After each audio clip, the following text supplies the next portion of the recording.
Welcome to the 1879 actual play. I am Brad Decker. I'm the line developer for 1879. I play the character Nigel Fullmore, and I'll leave it to let everybody else go ahead and get their introductions out of the way while I post the announcement.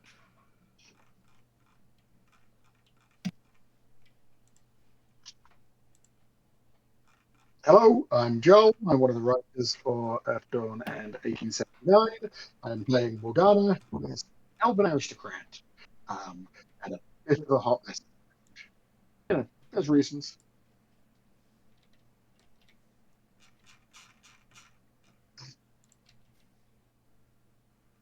I'm Weymont. Lexi. Oh, there you go. I'm Lexi. I play a River, a military officer. By technical paper at this Yeah. point. At this point. Hi, my name is Weymont? Drew. I play a troll named Mac. Soldier named Mac.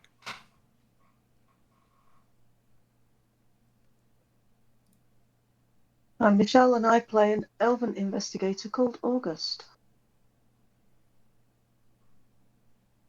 Who's going to tell us all about your tragic backstory? Oh no, that's for people to find out as and when, they ask him the right questions. Ooh. Oh, wait, we have to investigate your investigator? Well, I mean, Morgana, Morgana probably wouldn't say no. Morgana volunteered rebuke. I don't think that Brad's going to let us put that type of investigation on the air. Naughty minxes. All right, Weymont.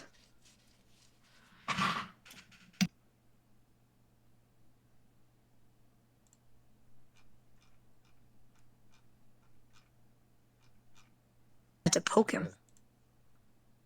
Wake up over there. Chris. He was typing Hello? a bit. There he is. There you are. Hello. Right, okay. Hi, my name is Chris. I play Weymont, the Mage, who is also an elf. Occasionally, I draw maps for 1879 and Earth Dawn. And right. And write occasionally, yes. I'm Andi, and I am an official cat herder. Without any cats. Like, literally, that is her credit in the books. Yeah. So, I'm going to start off with we had a bit of a break, and then there was some discussion time, and part of that discussion time led to there was a break in the game of a year and a day, and half of the team went on train through the Looking Glass, and half of them showed up on the other side. And then a year and a day later, the other half happened to show back up on the London's. They were on a train and got lots of questions like, how did you get on this train? Where's your ticket? And they had a lot of questions back. And so they got back. And when they got back, there was a whole lot of, maybe you three should go see those three. Because, they apparently stowed away on a train. And they have been kind of rescued, and they found out that at least their lodging was kept for them by Morgana, if I remember correctly, who was hopeful that you guys would find a way to get them back or find out where they went or something useful. Yeah, I think we'd stored their stuff and then Yeah, Morgana stored it in has- the basement of the Mansion. basement. Yeah, I thought and it Morgana has, was stored in the basement of the The agency.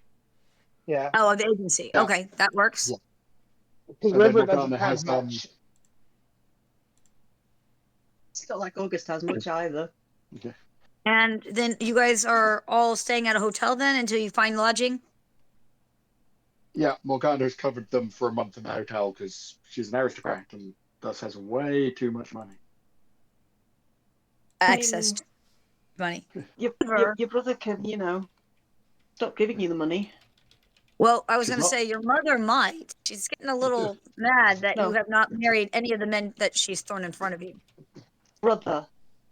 Well, unfortunately, but her the mother also should have some control of money.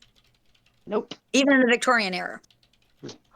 She Has has, a I lot think, of- control over her own household, but not the actual family's money. Yes, but Nope, isn't he that's Mordecai. disappeared on the other side? No, he has returned a little while Oh, ago. he's returned. So.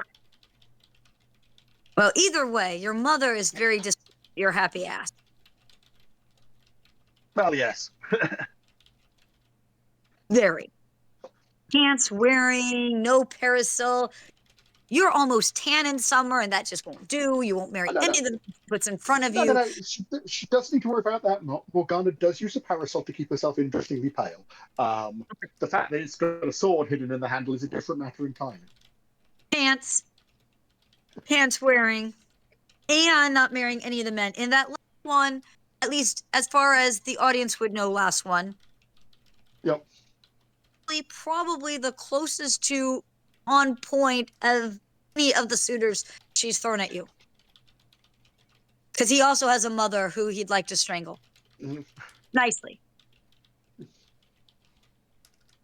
So let's see. There was some keeping intact with a group of American, if I remember right. Yeah, at Or least some one of of them is them? American. Yeah, I no, think they were the Cowboys mostly- American. The rest are all UK. Yeah, and somewhat dodgy group of dodgers. To use They the proper terms. they are less legitimate team than you guys. How about that? They're a team. They're just less legitimate. And so I do remember who was keeping track of them. Morgana was certainly keeping track of them. Okay. Best she could, because they do move around a lot and occasionally name change. Yeah. For reasons. I believe you guys were also, those of you on this side were also trying to keep track of, find out where Henry was. And there's been blimps of him popping up, but he usually sneaks off in the dead of the night before you guys can get to him. And of course, everyone you talk to goes, who? I don't know what you're Yeah. talking about. And they honestly really don't. Because Henry sucks. He And does. that's not a word. Let's see. What else do we know has happened? Oh, big change. You guys no longer, well, let me rephrase that. You still work for the same investigatory company you worked for before. It's just that they've now been brought out by a government entity known as the Grail Knight. Am I missing any big things beyond that?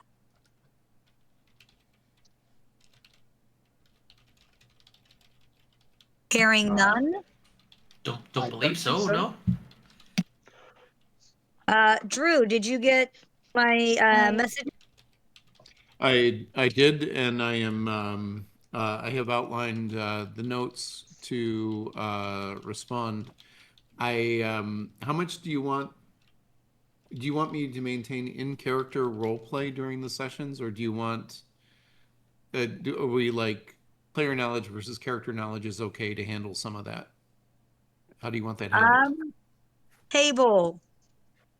You guys are all pretty good at keeping out of character knowledge out of character. Yep. I'll try to. Are we good with that? Or do you guys want to be kept in the dark so you have surprises too? I'd say just Hard treat it to think situationally. But Let's Little from on column this A, little from column B. let's set up Yeah. this part until I have an idea what you're gonna say in those. We can either you can write it to me or we can have a brief interim session where you explain it to me real quick. But let's keep it secretive until I know what you're gonna say. Understood. I've got the outline of a letter, and I'll get that to you after the session. I know how I would like No, to handle it, but yes, I did receive the missive, and I will have responded. Mm-hmm. Dun dun. If you want more details, I'm happy to and prepared to discuss. Awesome. All right. So let's start up. Let's see. You guys are in summer, I believe, Mid-August. mid-August. Yeah, what is the date now, by the way? August the 12th, 1882. And that August the 12th date was literally what? A day, the day you came back or the day after you came back? The day we came back. And are we in 1882? Yep. Yes. Okay, thank you. So we're going to give you guys about a week to orient some of your characters. We were in the midst of a We're in the middle of something. investigation. Oh, we're in the Yeah. middle of something and you want to actually handle it. All right, what are we in the middle of? Well, August didn't, but you know. We were investigating some child disappearances that appeared to be something shadowy. Or Because we had someone a using very we had a very obnoxious dwarf boss that basically was just like, right, come on, get on with it. Took it up, buttercup, and it was just like August went, no. Your bosses are slave drivers. That's what they are. All right. So where are you beginning your investigation? We had talked to the mother of the most recently missing child, who was a lower class lady who may have lost track of when the child disappeared because she is being forced to supplement her income by slightly dubious means. Well, we had made something of a friend of hers, talked to her neighbor, and it all seems that she wasn't, the neighbor. Did you like the neighbor? Neighbor was the old lady who seemed nice enough, but I didn't talk to her, so I can't tell whether she's actually a witch tempting children in with sweeties. And River talked to the birds. Right. What did you get from the birds, River? That the city is darker than it used to be, and that this shadow creature is what took the child and other children. I will say this, as far as if she's an old witch tempting people in, she would have a very hard time in some of the more wealthy neighborhoods. And you know that at least one is definitely from a wealthy neighborhood. Yep.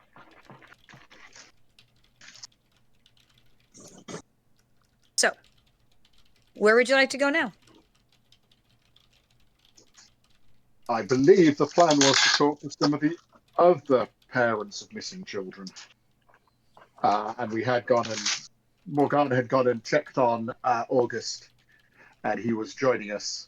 And she may have just given needed him a moment. Somewhat more forward than his proper kiss. Hold on. After a while hitting him, being glad he was back. Are you okay? Okay. We just fight too hard. Sorry. One of them made a squeak noise that they don't usually make. Apparently, we are having a fight over who gets the. So sorry. So you up August and are going to visit.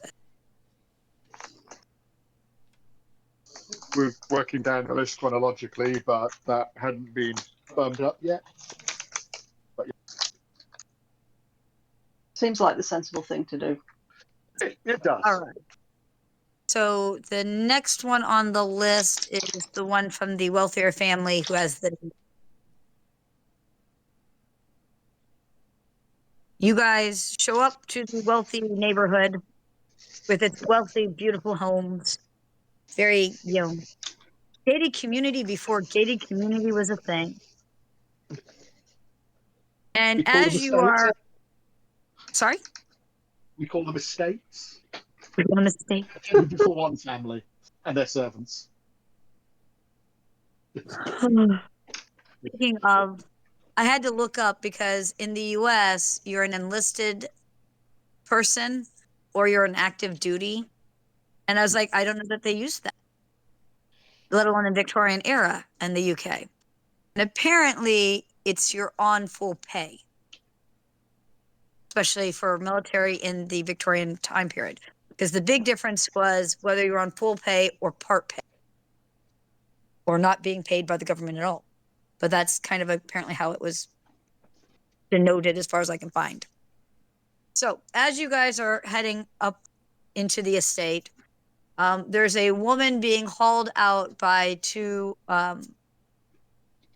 officers, and there seems to be a gentleman in a, well, Morgana would tell you it was a tacky suit that someone obviously bought off a rack at one of those newer stores where they have things like on the rack. Following behind, and the woman is crying and yelling, I didn't do it, I didn't do it, I would never have hurt him. And the two officers seem to, in all truth, they're pretty much pretending they can't hear her because they don't really like listening to a woman cry, and yet this is their job. And at best, the guy in the suit's like, yeah, they always say that. Does he look like a detective? He would indeed look like a detective.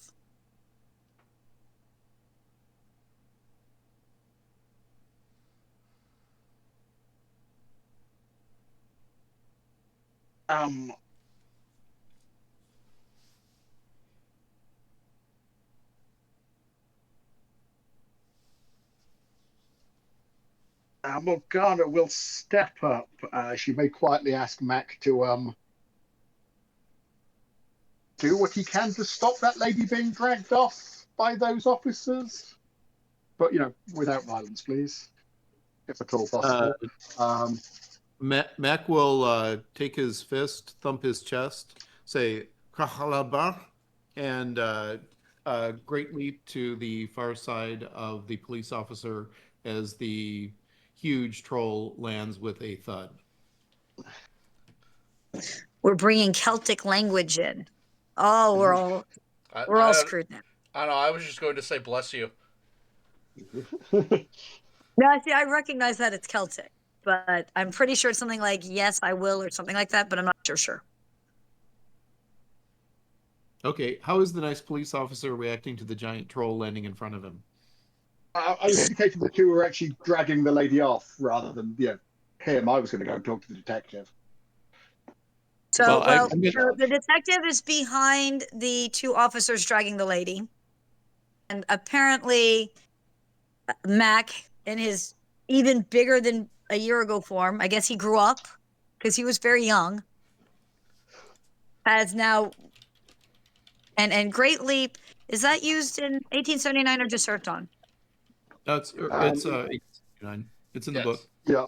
Oh, yeah, I got it in the... Great Leap was not in the player's guide, but it was added to the companion. So, yes, it is in the game.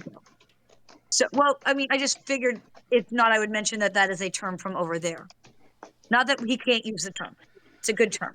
So he this amazing 20, 25-foot leap forward where he gets some height that makes some NBA players go, dang. And I use dang with a G and not the other word. You're welcome, Brad. And lands square in front of the two officers dragging the lady, who immediately let go of the lady and start grabbing for, what do I have on me that looks like a weapon? In this case, they've grabbed their weapons because crazy giant troll just jumped and landed in front of them and has spooked them. I think that would be the technical term, spooked. Yeah, I will step in with a first impression. Yeah, I was going to say, I will say, you need to talk to my boss. And I believe the term is, oh, heck no. They have taken a step backward. They are not at this point concerned about the woman. They are very concerned about the big giant troll in front of them. The woman, however, is also now no longer crying because she is fairly terrified too. I will extend a hand in a very gentlemanly fashion and assist her to her feet like a gentleman would without saying a word. But I am exuding my gentle giant presence. Okay. Do a charisma check. Sure. Doop-a-doop-a-doo. Let's see how well this goes. A 9. That is pretty good. I like to do that on occasion because it reminds the audience that trolls are not scary, mean, ugly, stupid, or clumsy Unless they necessarily in want to be. 1879. Unless they want to be. It is unfortunately a trope that is often used in other games that we don't have, and it's nice to be reminded that unless they want to be. She smiles very meekly, actually, and takes Mac's hand and allows herself to be lifted up, and she just looks at him with the widest, bluest blinky of eyes and goes, I swear I would never have hurt him. I loved him as if he was my own. And about that point, the detective is like, oh, who think you are? But that woman is under arrest. You two put her under arrest. Good evening, Sergeant. I'm Lady Morgana Temple Whitworth. I'm with the Grail Knights. We're investigating matters here. Before you take that lady away, we would like to have a word with her ourselves and the family here. We are the experts in this sort of thing. All right. So I think you were doing first impressions? Yeah, first impressions 24. 24. All right. Pretty darn good. He kind of has that stuttering, but this is my arrest, but we can't say that, because he actually does know who the Grail Knights are, and at least recognizes them as another government agency. But he does try to go, that may be all well and good, and possibly you can speak to my prisoner, but they don't actually have standing in this case, madam. Sergeant, we have found signs of mystical involvement, which does make it our case, and you, of course, will get full credit for any help you give to us. We are glad you are moving swiftly on this, but there. Winning smile of 17 as well, because I may as well try and completely befuddle this. You're throwing the not Fae version of glamour at it, too. I see that. He stumbles and says something about deserving credit for stopping this woman. And well, you can't just talk to her here on the lawn. No, you can leave this back in the chase. We also need to talk to the family. I'm sure they will allow us to use the sitting room for this purpose. Well, the family has nothing to do with her after she kidnapped and killed their child. Starts crying, by the way. Who made you judge and jury and executioner, detective?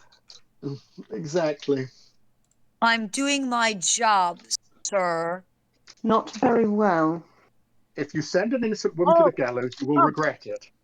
You get harumphed. You are harumphed, August. He will just ignore the being harumphed because he's wrong. Because he's wrong. I mean, I guess that's a solid response. But yes, he doesn't believe that they want that woman back in their house. Because, obviously. Why don't you allow me to talk to them? And he doesn't so much as answer as he steps aside. I wouldn't call it quite gentlemanly, but not really necessarily rude either.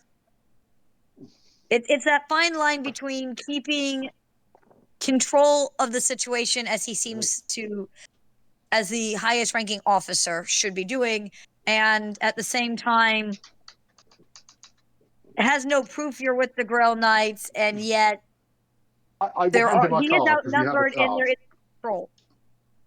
I will have presented our card, which I presume has our credentials on it for this sort of purposes. Well, I would say, and that's something we should discuss, you actually have two cards. You have cards that just talk about the one, and then there are cards that do say the Grail Knight's name, because there are instances, and that's part of the reasons that they bought the business, where they can't have their name bantered. Yes. We're And not given we told weren't not good to banter the name on this one, so it is a legit bantering. he is getting that card presented to him. Which may be part of the reason that where there's a harump, but he is not actively trying to stop you.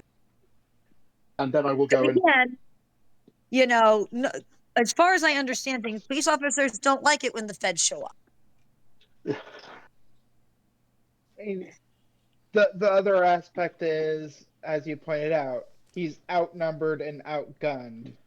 Well, he doesn't know he's outgunned, but once he gets a really good look at River, he might.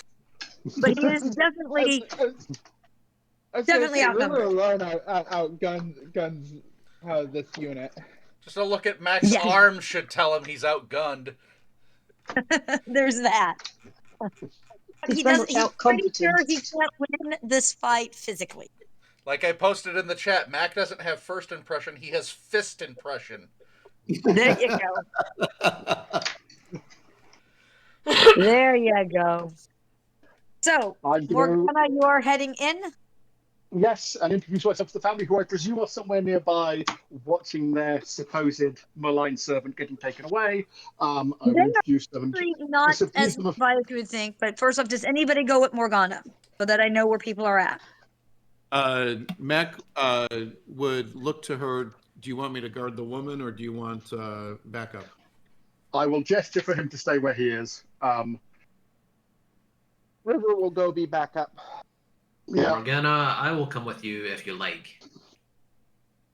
Yes, that sounds a reasonable Weymont and River go with Morgana, and the other three are staying outside just in case he gets squirrely, or she does, or somebody does. All right, so I will ask August to establish the facts as the police understand it. No, I am ahead of you. I have a brief, just a brief one. While standing guard outside, Mac is obviously on alert, but I will discreetly smell the scents of the woman and the police officers, and see if they smell of magic. And my roll on that is a 9. The woman definitely does not smell of magic. Strangely enough, the one officer smells faintly of magic. One of the uniformed officer, which have their hands on the batons and are kind of doing that, looking back at the detective, inspector, however you want to put it, looking back at this. And in all truth, the sizing up of Mac are like, oh, please don't make us do this. I get paid well enough for this, dude. I will give a camaraderie in the barracks sort of grin of I get it to the officers, and I'll settle down in the most non-threatening posture. I'll pass the young woman a hanky. She can talk if she wants to. I will just be a sympathetic rock of a listener and make no threatening moves. But if anything comes down, it's going to get serious. Anything goes, you're serious. Yeah. You said non-threatening posture. The first thought in my head is he's going to sit down and then reach up and scratch the back of his ear with his foot. Oh, see, I was thinking the best non-threatening posture is he was going to, lay down in the Superman pose on, so his tummy's on the ground with his hands behind his head, because I'm not sure how else you make him less threatening. What? That's I'm going to be arrested. I'm being patient and calm so you can do it. How else do you make him Roll over, show his belly? No. Cops want you to be on your belly with your hands behind your head. I'm just saying. I was just thinking like cats do. But then that could be a trap, so, See, puppies will also roll over on their bellies if they're being submissive, or they're stupid house pets who just like having their bellies rubbed. That's right. That's right. As I has one in my lap. That's right. Because we were playing Too Loud with Bara. That's the issue. Okay. So, Morgana Weymont and River go inside. They are not watching, but the staff is. Yep. I guarantee you the staff is like glued to the front doors and windows. And Morgana when will the butler politely goes ask to us, open the door to let you in, they all very quickly turn and act as if they're straightening pictures or, knocking the imaginary dust crumb off of a table. Things like Very that. busy work. Very, very busy work. I will inform the butler that I am here to talk to Master and the Lord and Lady of the house, because this is upper middle class rather than this is merchant upper class rather than aristocracy. This is, I'm trying to remember, because there was one that was actually lower aristocracy and there was one that was upper and merchant. Yeah. And so we think that this is the higher end merchant one or the lower aristocracy. You tell me. I'm good either way. So I was going to say, I think this is the lower aristocracy. Like they are actually legitimately a lord and lady, not anything high enough to be a count or a duchess or anything like that. But, yeah, the title always goes to the eldest, but that doesn't mean that you are not aristocracy if you don't have the title per se. Your brother's the Dutch, or Duke. Sorry, Duke, Dutch. My brother is an earl, which makes me I'm a lady. I am a noble, a lady. Right, that's it. Even though you're not is it Earl S? What's the female version of Earl? Countess. Countess.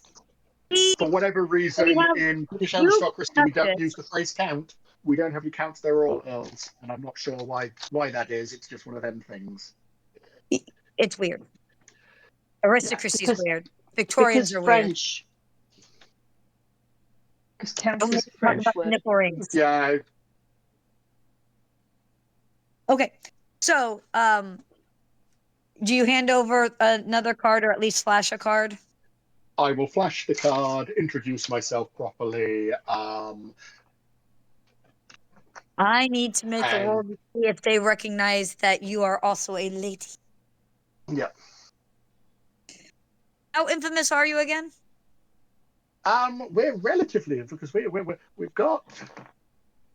You guys have one been level of. pretty... We've got one level of it, so. Mordecai's pretty I'm surprised infamous. if you don't have at least a second level by now. Because Well, you've had that some high interest cases.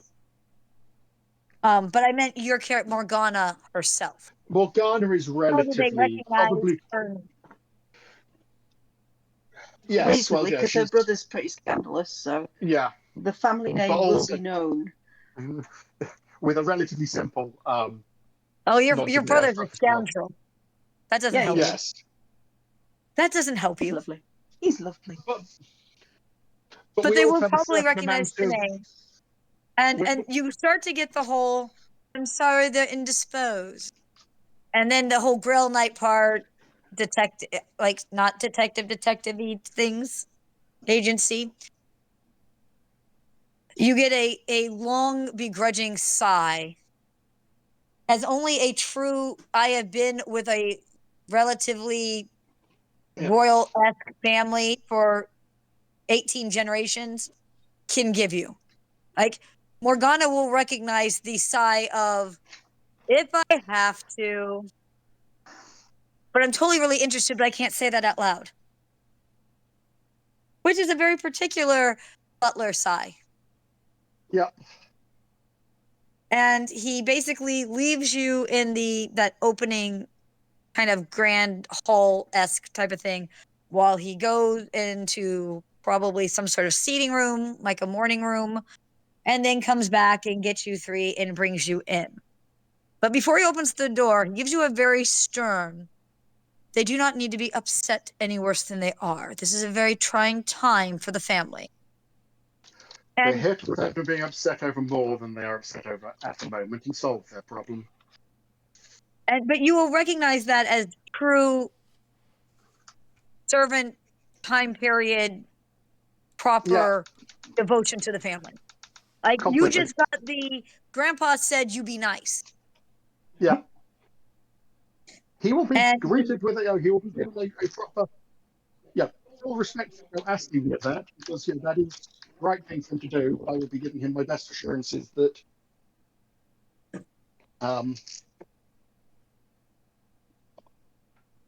that I will be. Yeah, we are here to help. Anything else? And he lets you guys in and says he will be shortly. And he closes the door behind all of you. And no, they were not watching her be drug out. He's trying to comfort his wife, and she is obviously, I mean, their child's gone. They don't know where the child is. And what the woman said, you can denote that the police seem to be treating it as if the child is definitely dead. Yeah. Well, he's been gone for a little while now, hasn't he? I think it's been close to 2 weeks. Yeah.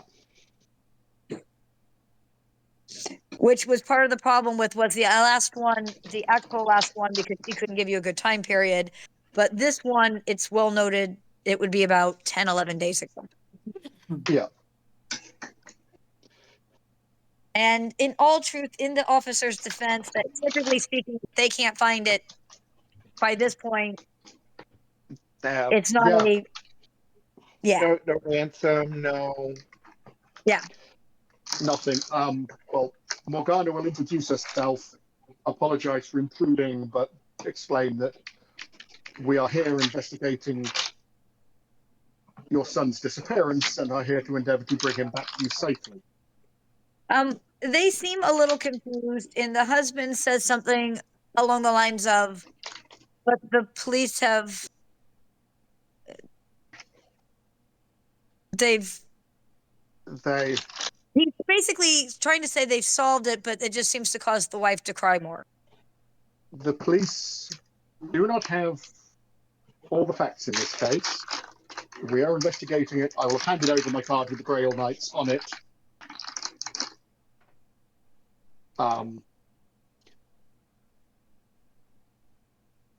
And explain why we're here. I see that you have a 19 on first impression with the family. Yeah. Let's see. You wanted to follow that up with conversation and diplomacy. Yep. 21 on the conversation. Sorry, I couldn't hear you. There's some crinkling in the background. Yep. 21 on conversation. Okay. And diplomacy?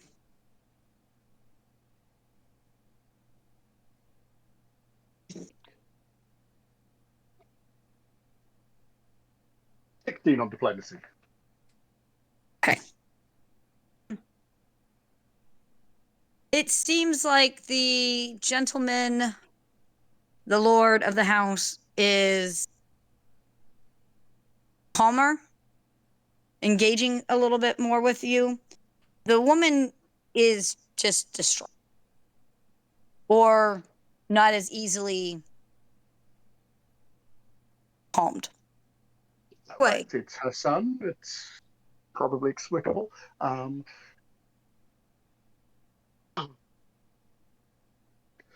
You think something different happened than what the detective? We have already investigated another child who is missing under similar circumstances. We have reason to believe they're connected. There are signs that that child was taken by some sort of malign magical, either individual or force. We are trying to establish that. We have reason to believe that there is a chance we will be able to return the children. The woman who has a fairly shrewd, like in her eyes, this woman's sharp. There's a very shrewd look. Looks at you, and I mean, she's still crying. Like, she's still very upset. There is no mistaking or imagining or hiding how upset she is, right? But she says, she's heard of no other family having a missing son. There is nobody else of your status, but there are a number of children from other households who have also disappeared. It hasn't exactly been hitting the press. It is, well, part of our business is spotting this sort of pattern and putting it together.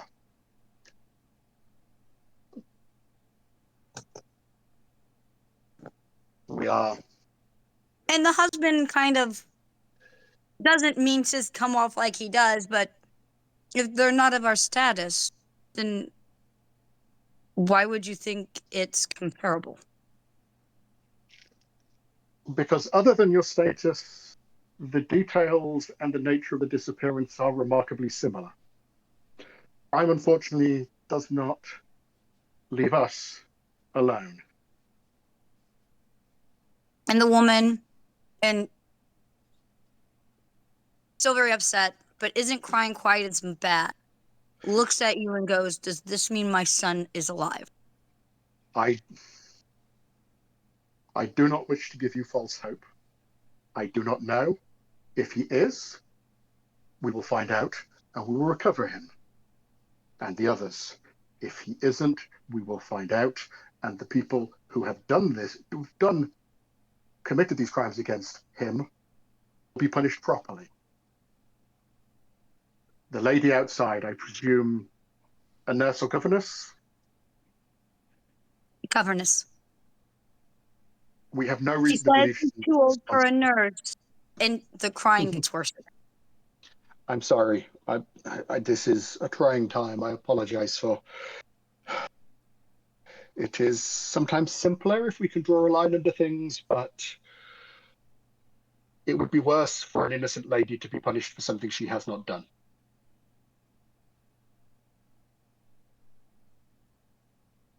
And I want a perception from the three in the room. Can I use empathic sense? Yes, you can.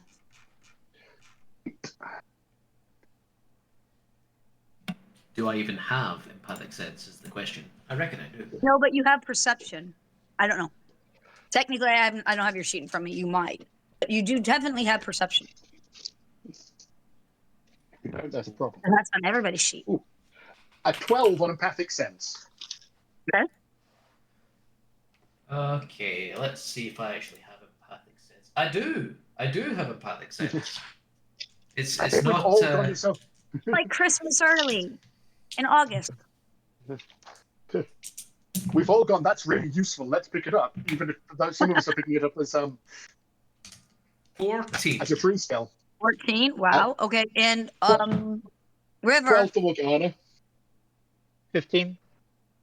Is that empathic or is that perception? Perception.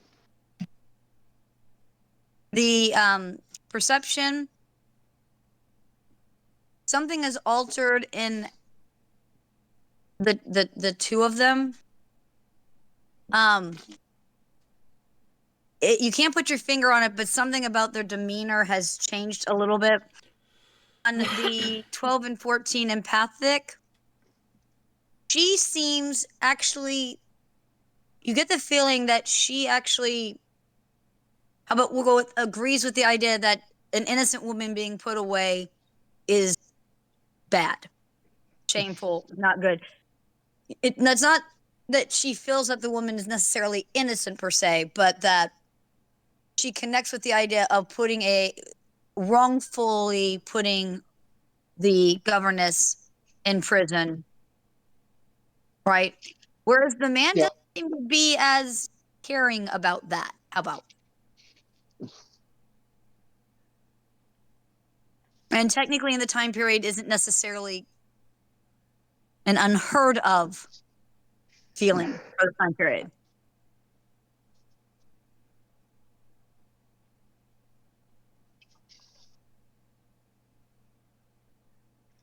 And then I will let you guys back to your discussion. To ask, I would thank you for allowing us in. And myself and my colleagues, there are some more outside, would like to examine where your son was sleeping. We have ways of sensing what has happened in this area and sources that the police do not have access to. That would be saying with a smile towards River. Well, and Mac. We will, yeah, but he's not in the room at the moment.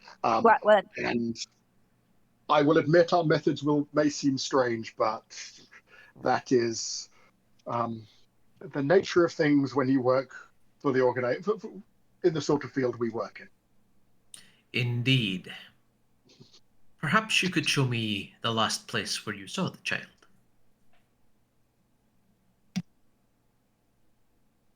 And if I may, I would like to have a word with the household staff while my colleagues are performing investigations. If the governess can be brought, with your permission, inside. We do not have her listed in our list of subjects. Obviously, if she is linked to this, we will take it seriously. But I do not believe that is the case. So they will allow you to they have no problems with you speaking to the staff. They will allow you guys to kind of store the governess in her room, which is in the staff quarters. Yeah. For right now, while you're investigating, they prefer that the officers, keep an eye on her, at least outside the room, whatever, because until you've proven she's not, let's just be honest, that's all they have right now. Well, they may as well be right. Whether they're going to admit that it's the only thin line they have on knowing what happened to their child, whether it may or may not be right, it is, and they just don't want her running off in case she is. Seems fair. Yeah. As far as when they last saw him, the truth of the matter is they last saw him at supper. They don't spend a lot of time with him like in the evening. And Morgana will understand that. That's, they saw him probably at breakfast, possibly a little bit throughout the day, depending on how interactive they are as parents. And then usually at supper. And then they spend their day doing ladies of the manor and or social gatherings and work. Yep. Seems completely normal. Yeah, it's you can see a bit of, not so with the dad, but more so with the mom. Not really an embarrassment, but kind of an unease at the fact that that's the last time she saw him. Because now that he's gone, it's dawned on her that she can't get that time back. Yeah. And I'm only giving you that part because I feel like your empathic sense is still sort of, for the scene-ish, you kind of have feelings. Yeah. For the dad, this is perfectly normal, and why wouldn't he have only just seen him? So he hasn't done anything wrong, so he doesn't feel self-conscious about it. Perfectly. Again, it's actually perfectly reasonable, but, Right. It's not unusual. It's not that he's a bad, evil person. It's just he didn't do anything. That would be like saying that you're upset that you were at work, at your job, making money to keep a roof over your heads when your child ran out after a ball and got hit by a car. Like, you didn't do anything. You know what I mean? Yeah. You're not at fault. In this case, the mother, I think, has, and maybe it's just how mothers are. And some parents will get guilty about that sort of thing, and some will not. And who's to say what's right or wrong in that front? Yeah. I mean, there are people who have, unfortunately, like, let's say your child was at a swim party and you didn't realize that the swim party's at the lake and that there wasn't going to be a, lifeguard type of thing. Yeah. And they will feel guilty because they let the child go and they didn't ask whether there was going to be supervision, or at least how about enough supervision, right? Yeah, exactly. And the other parent will be going, you cannot keep kicking yourself. You didn't know, I didn't think to ask, you didn't think, right? Unfortunately, that tends to tear apart a marriage. Yeah. In this case, they can't really not be married and it's still too young to find out how bad that's going to go, but okay. Yeah. So They will. Well- That is the last time either of them saw the child. You can have access to the house, access to the staff. If she's going to be allowed in, they would like her to be kept in her room, and they would like that to be kept guarded because, Yeah. in case she stole and murdered their child, they're not super comfy. Yeah. That's Morgana's not going to be unsympathetic to that, but equally, you know. Right. You don't believe that she's guilty, so, but yes. And Morgana basically wants to do talking to the household, them as much as you can, the staff, the governess. All right. I'm going to, as a GM, bounce outside, which, And let all the rest of the people get on with everything else, because that's what they do. and then I'm going to assume you guys are going to, you or somebody's going to come out and tell them to come in. But outside we have Nigel. I'm echoey. Nigel, Mac, and August. And August was going to definitely be asking some questions, so probably Nigel and Mac will join in and help with that. Yep.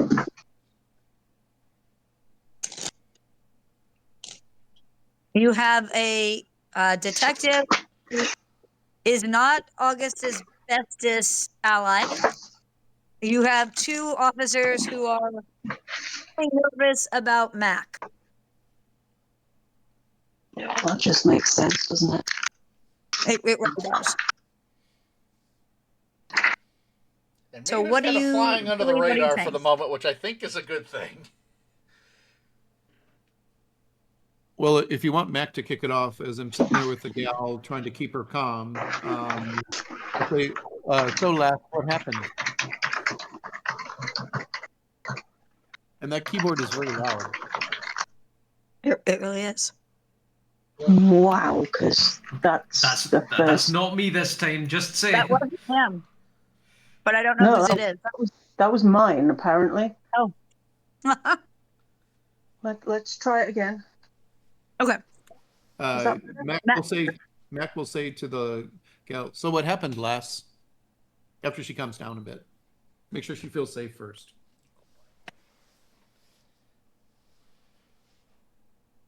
I put him to bed. Everything was fine. Everything was normal. I put him to bed and then I went to bed. And he wasn't there the next morning when I went up to get him.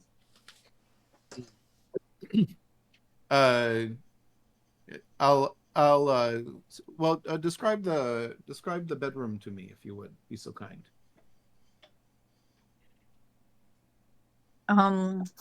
It has doesn't have a closet. It has a Cabinet. big Wardrobe? Yeah, the wardrobe. It has a wardrobe. Armoire. Wardrobe. It has yeah. It has like two big wardrobes in it. It has his bed. There's a bench seat by one of the windows. Two windows. They're both fairly large. She can even point up to where his room is on the second floor.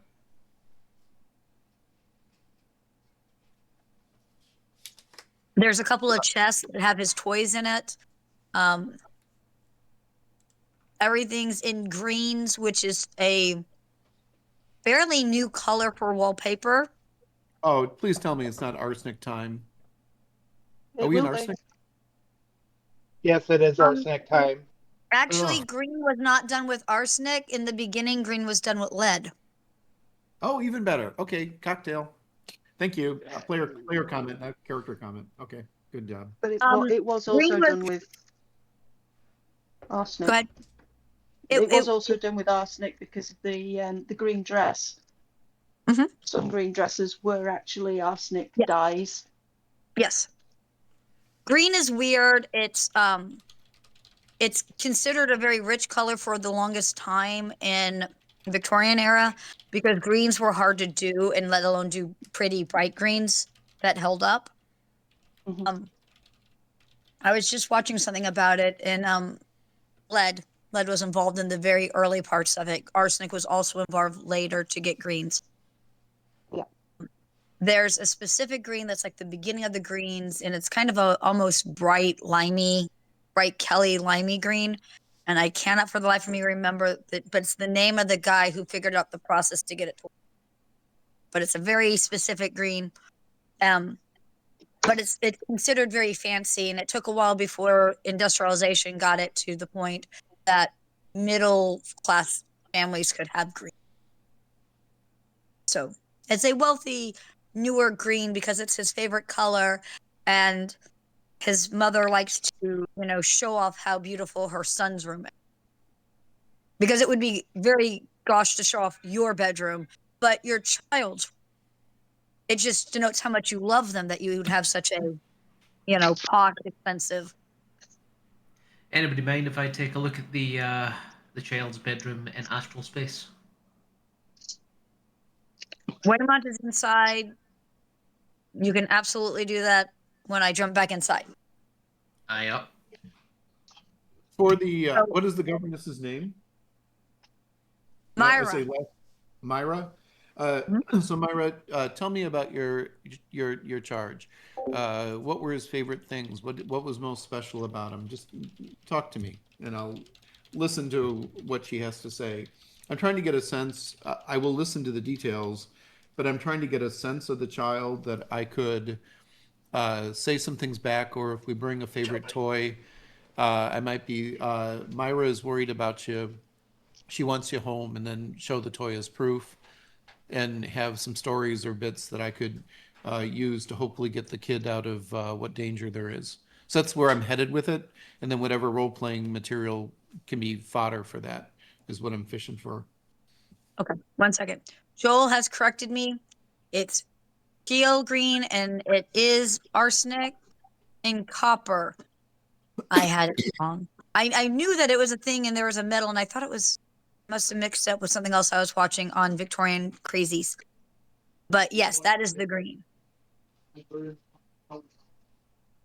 You're muted, Joel. So I bow to Joel's research over mine. We're moving to the world of coal tar dyes and much better and generally safer and less lethal colours, I believe. So at this point, yeah, the green is still usually considered wealthier and was still on the harder spectrum. But I swear there's some green, but it must be after that, they were using iron for. Yeah, look, maybe that was in the paint and not in the wallpapers. Yeah. Because there was a lot of iron used in paint. That's why you're not supposed to eat the paint chips, kids. PSA, don't eat the paint chips. Educational and safety. All right. So Mac is trying to find out favorite toys, things like that. In general, I mean, her day consists of getting him up, down for breakfast with the family. After breakfast, he has a little bit of free time before he meets with tutors. Then lunch, then he has different tutors, less academic tutors and more music, fencing, things like that. Then he gets a little bit more free time. And then dinner with the family. Then she reads with him, to him. He finishes up any assignment type of things he has. And she gets him ready for bed, tucks him in. And literally, like, she kind of blushes a bit, but she even kisses him goodnight and does the Lord's Prayer with him. Nice. Nice. Well, probably does the Lord's Prayer first and then kisses him on the forehead and before she leaves and turns off the light. As this is going down, it's a little bit of a nuance, but I'd like to sort of, through body English and my focus of my gaze and all of those sorts of nuance, I'd like to sort of draw the two policemen that if things don't go well inside, although I have every faith in the lady, don't go well, they'll start to see her as a person with a little bit more sympathy than the rough handling they'd been treating her with at the lieutenant's orders. And the best way to do that is to actually, either of you have kids, either of you, your wife probably read the prayer with them through, basically Yeah. draw Draw 'em in. connection between, yeah. I Gotcha. am my troll character is no elocutionist, okay, but I will do what I can within my. You know the role play intent, and we'll see how it plays out. The other thing I'd like to keep an eye out for as I'm listening to the lass is what are there any of the minions of the Morrigan about? Because I know that River was talking to the Raven that was keeping an eye on the shadow that was taking the kids, and I'm wondering if any are in the trees around the house. Is there any sign of them that I could call to her attention who might be a witness unknown to the creature that's taken them? Well, we will start with you might notice the name Myra. Like Mac would notice that Myra is not British as a name. So whether she's Irish or Scottish, and I believe probably Scottish. So I'm going crazy. Well, I'll slip in. I mean, Mac would speak with a bit of Scots Gaelic and other as well anyway. So is that like connecting with her? Yes. On minor seconds.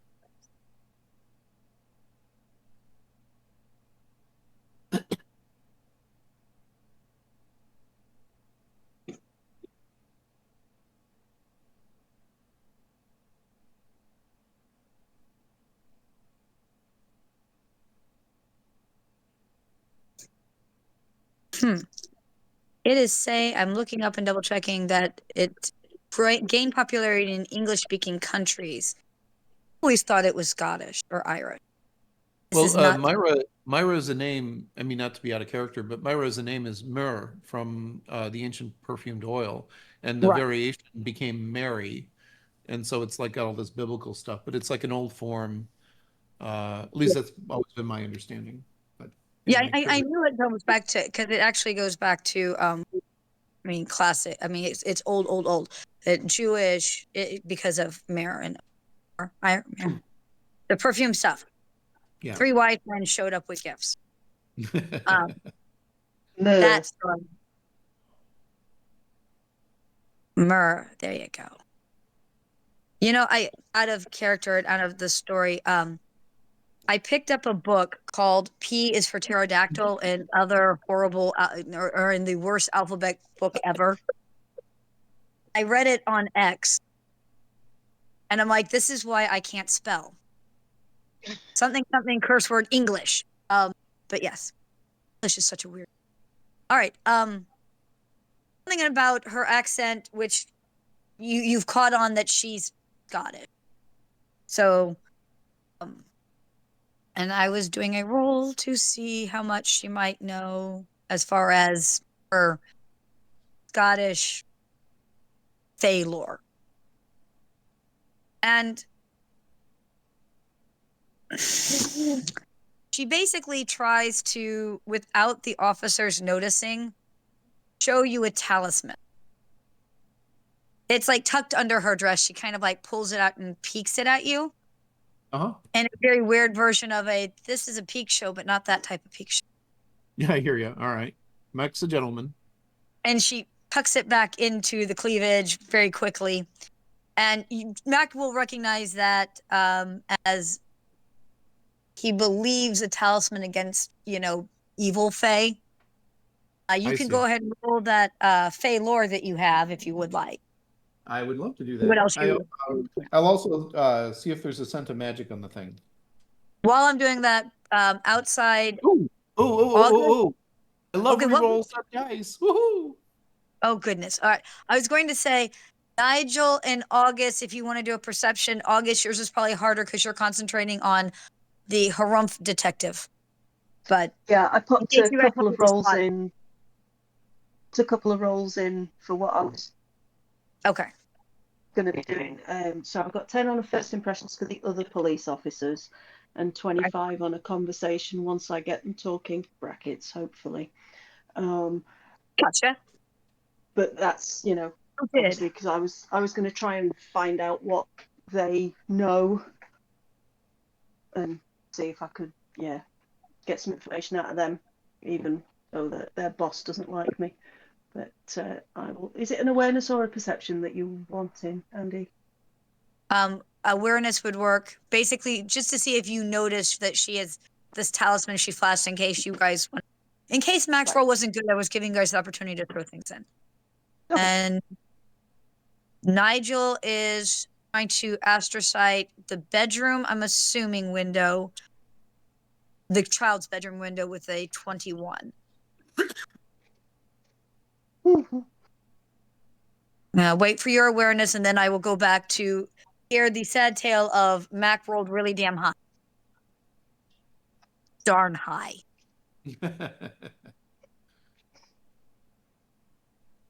19 on awareness. Pretty good. You also notice it and can make a roll on your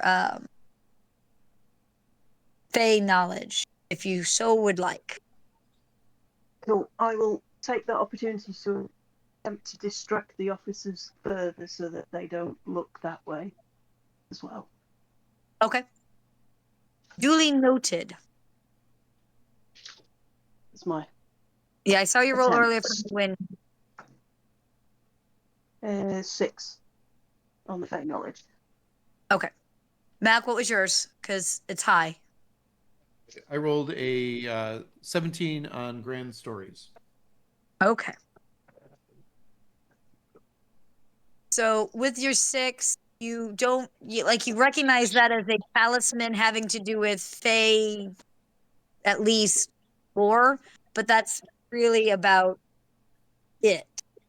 But you are very successful in making sure that the other officers don't notice it.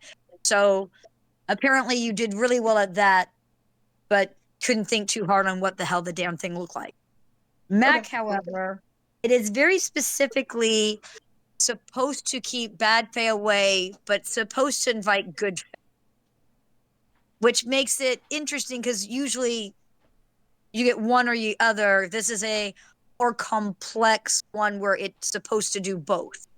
And legend has it that you have to have like a wise woman who did this and has known you for at least a year and a day or some silly thing. And they have to leave it out under the new moon for at least a year, blah, blah.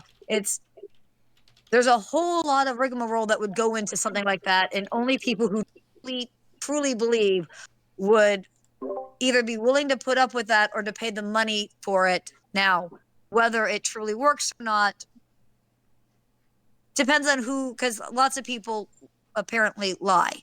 It's snake oil salesman, or actually really closer to here, let me sell you a piece of the of Noah's Ark. Yeah. So the sense I get is the gal is of let's just be polite and call it modest means as a governess. And she either had a family member make it, she has a gran, or she has someone who had given her such a token as a child. Is it one of the ones that is given as a baby, or is it one of the ones that is more made for someone as they become a woman? Do I know that nuance? That is a very, very good answer, and I'm going to give you this because your roll is so high. 1, it's one that's given as a woman, but 2, that one looks like it's been around for a while, so it's probably belonged to. Yeah, it's probably a family heirloom. Gotcha. So her family is more like Gran's and has had some contact with the good neighbors one way or another. All right. Well, that's good to know. What about the minions of the Morgan? Are there any of the Ravens folk about? She's not seen any ravens about, and she basically implies that that the Morgan can't be trusted, and you shouldn't let the ravens stick around. So, oh goodness, I don't ask that aloud. I was just looking around to see if there's some around the house that okay. Yeah. River might talk to. No, you don't really see any. There's some bird that you can encourage that will help keep ravens away, and I don't remember which one it is. I'll look it up. thinking there's one. Well, I'm going to let August work his magic, but I will take notes and make sure discreetly as conversation permits away from the policeman. I will share with the others, first the ones outside and then the ones inside with what I learned from Myra. Out of character, it's hawks, owls, other predatory birds, and you will find that the Lord has at least one hawk that he trains in. It's a thing. Okay. Which is part of the reason that you will not find very many ravens nearby. All right, August. You do well with the other. Harump Detective really is yes, no, blank stare. He's not. But the other detectives, because you did well with them, will pop up and answer the questions more thoroughly, much to Harump Detective's disappointment and anger. So they may get an earful, but they don't seem to be particularly afraid of him going to their boss and going, they talk, right? Mm-hmm. So ask the questions that he would ask.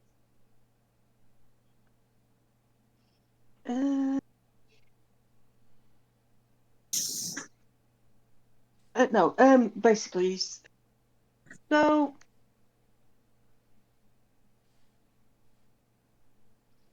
what do you know?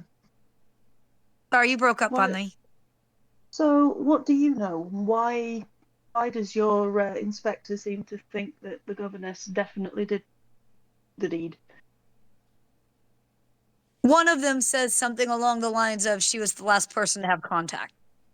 The other one said because he's lazy. Fair enough.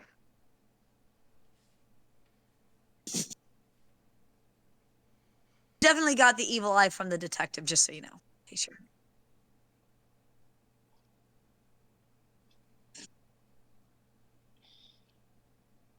What else do you want to ask? Does Nigel want to ask anything while you've got him talking? I said my focus Nigel is may more on have a the better time with the detective. is but on I the don't- building. I'm gonna let him finish questions, and then I will jump to your astral on the building with your fancy 21. Noted. Well, I threw karma.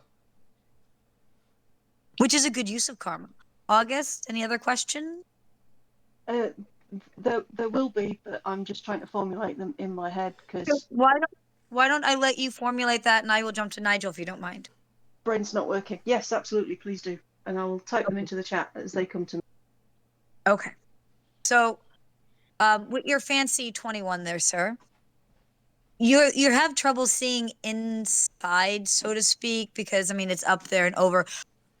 But what is of interest to you is actually on the outside, where you see what seems to you to be kind of like broken bits of pattern that kind of like don't quite fit together, don't quite give me that kind of Fey knowledge roll. Let me take a look here. Because you have now astraled around Fey stuff enough.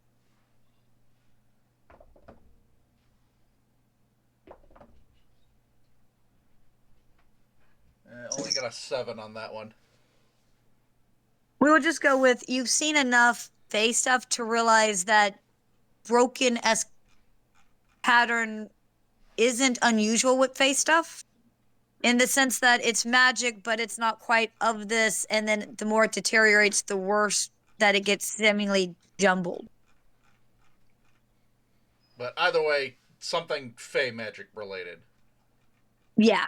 Okay, like at least so that at least gives us an idea of what we're dealing with. Right. It definitely screams to you of Fey. The interesting thing is this weird with your silly 21 tendril that's going off. What That direction away. is that headed? Away from the house. Like And it seems to like kind of cardinal almost direction, north, south, east. east. And it seems to kind of, at least as far as you can see, like hop to a rooftop and then hop over. And it's not like a linear straight line that would make perfect sense, or even a direct house, direct house, direct house. So it's not like a It flight, it's like something physical left a trail as it was going away. kind of, Okay. but it's very odd. And you've, at this point, magical knowledge roll. 1 second here. Magical theory. That's it. Yeah, I got it. Magical theory. That's a 14. 14. Yes. This feels a lot like whatever it was has left some sort of physical trail. And it has to be fairly powerful that, a week and a half later, there's anything left of that trail.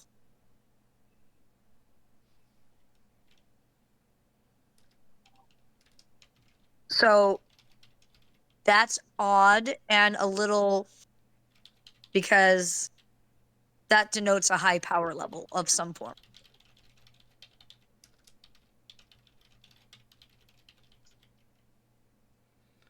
Well, I will relay once we're back inside.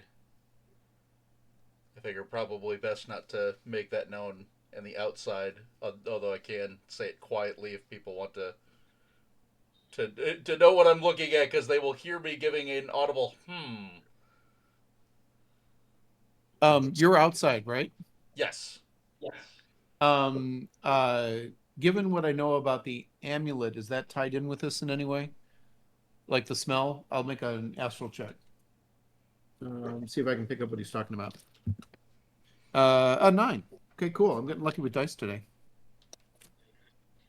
It doesn't seem to have anything to do with your with your mouse amulet. Wait. No, the gal's Fey amulet, Myra. Oh, her talisman. No. Yeah. Not connected in the least. Doesn't smell the same to you at all. Does it smell like the what we found at the other missing kid's house place? Remind me how that smelled to you.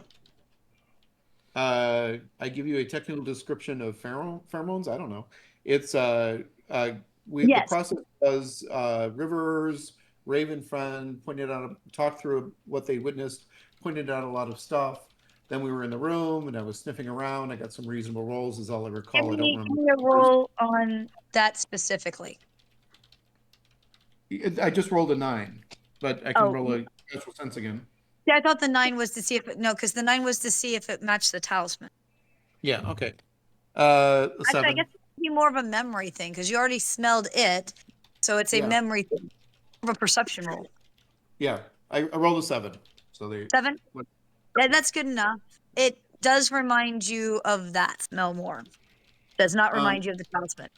I'll whisper to Nigel, it smells of the Morgan.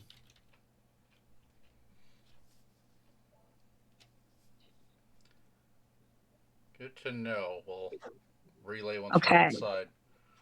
Going back to August really quick. When exactly did this event take place?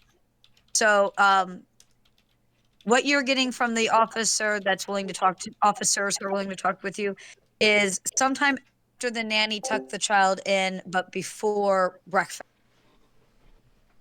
What did they think happened? I mean, there's no real reason for the child to have ran away, but that's their thought. I mean, if it was a kidnapping, they would have sent some sort of ransom note. Mm-hmm. And you never know what happens behind closed doors. Again, they think in very mundane thought patterns, to be honest, which makes sense for them. I was just trying to see if I could, annoy the inspector. Oh, it does annoy the inspector when one of them basically kind of insinuates that the inspector just fingered the governess so that he'd look good to the rich people. Yeah. That really gets under his skin. And he starts making noises about having certain people written up and things like that. I mean, I could say the same to him, but you know. Their big oddity is that, at least from what they can tell, there's no reason for the child to have ran away. Okay. Like, I mean, yes, you never know exactly what happens behind closed doors, but they're not. Look, one of them's been an officer for a while. Nothing about this family feels off to that type of level. You know what I mean? Mm-hmm. Yeah.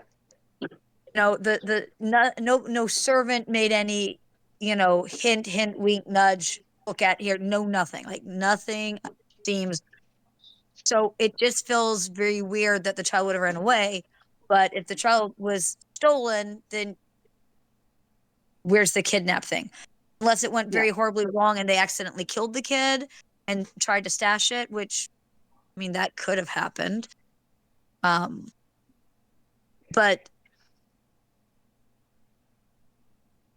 one of them says one thing to you. And it's the part of the reason he still thinks it's a runaway. Because the window was open. And the other officer's like, and you think the 10-year-old child's going to make that type of drop. And the other one's like, you don't have a 10-year-old. They bounce. Climb like monkeys and they bounce.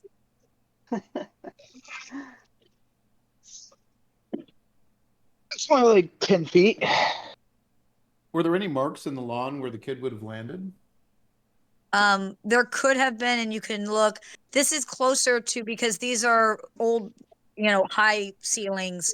It's closer to probably about 14 feet, maybe. 13, 14, 15 feet. Which is that's very about the height of survivable by a 15-year-old, but it would be intimidating for most people to jump out of that. But So again, when just for role-playing moment, when Max stands on his tippy toes, stretches out his arms as long as they can reach, and sort of measures it by touching it, how do the police react? Well, both of the officers are fairly impressed. The Harumph detective is somehow pissier. And you could make him pissier than August, but you've managed. Well done, dude. I give August a wink. You're muted, Joel. All right.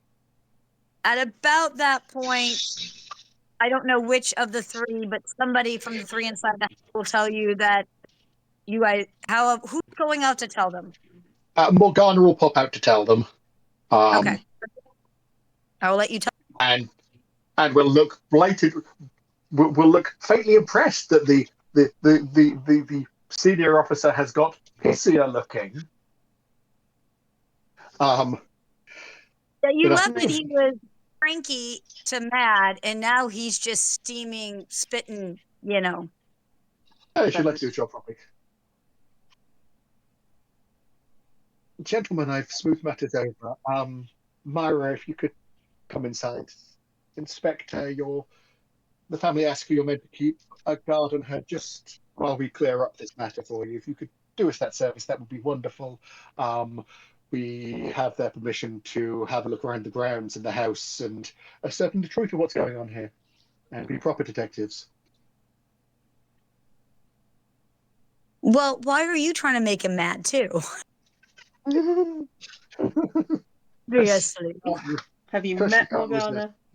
Have I met Morgana? Yeah, that's true. And then we'll invite people in. Yeah, Morgana tends to talk to people. Other people can do as they will and apply their skills as appropriate. Max could probably guard the front door or something. So this is what I've got. Morgana is going to do the talking with Sarah and staff, right? Yep. And then the rest of you tell me where you're going. Are you going with her? Are you going to the room? Where is people going? I'll go to the kids' room. Yeah, I'll back That's fine. Morgana seems safe. I'll back August up, but I want to make sure that the others are in the loop about the trail of the Fae that took things, and I'll leave Morgana to present that. But I want to make sure they know that there's definitely some Fae manipulation going on here, and we have a direction. I presume we'll have a quick conflab to exchange information what we know. Yeah. On our way in, so You guys can probably in the Great Hall while other people are, doing their actual work or whatever, have a moment to kind of who's going where, talk to each other. The officers have taken Myra to her room, including the Harumph detective. So you guys can have a few minutes alone to kind of compare notes. Okay, with that being said, I would like to practice using my sense of smell to point things out and check out things that August investigates. That's going to be my plan. Well, the kitchen smells really good and you're hungry because you're a troll. You're welcome. Thank you. Yeah, I'll pull out one of the loaves of bread I keep in my pack and just snarf that down in the moment when we have in the hall. Troll biscuit. Troll biscuit, yeah. Yeah. You know what? That's your new job, Joel. You need to look through Victorian cookbooks, find something that can become a troll biscuit, and make they're it. in the system. They're in the system already. They do? I blame Brad. Yeah. I did not know there was such a thing as a troll biscuit. They're kind of like a mix between like one of those hiking oat bars and those it's apples. It's lembas bread, but for trolls. Trolls, yeah, but it's like a combination between like a tracker bar and a like a fat ball for birds. Okay. Lard and grain packed together into something about the size of a brick. What is it called? Going all day. A troll biscuit. A troll biscuit. Okay. Listening. We need to put this on Fredonia Con where you explain this to all of our happy asses. Yeah, I said it's in the companion. It's in there already. So I will. Because I did not know that. I'm not planning on making one, but. But you can explain it to us somewhere in this. Yep. All right. So So I will assume at this point, unless somebody tells me otherwise, that you guys have all kind of shared what little you know with one another. Who's going where? So I have Mac is going with August to the child's room. Mm-hmm. At this point, I'm going to assume you start with the staff. So you're going to the staff. Basically, you're going to the kitchen because that's where the staff all hang out. So that leaves our two mages. Where are you guys going? And then River. I didn't forget you, River.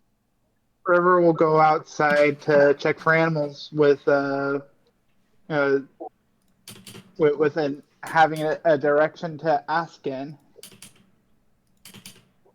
Well, like I said, I'm gonna go and do some astral sight around the house, particularly at places where the child was last seen. I have a theory, but I will discuss it later. Bunnies. They could have been bunnies.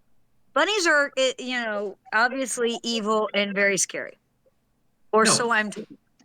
Actually, I have the opposite theory, but I'll explain that later. No. See, I watch Buffy, like all of the seasons, and I happen to know that bunnies are scary.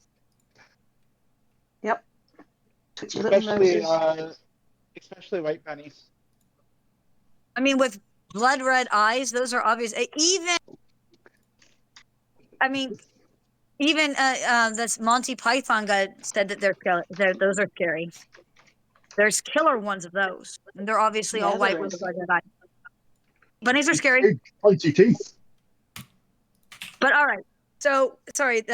You are going to the places the child was last seen, which would be where they have dinner, and then his mom. Yes. And then that leaves Nigel.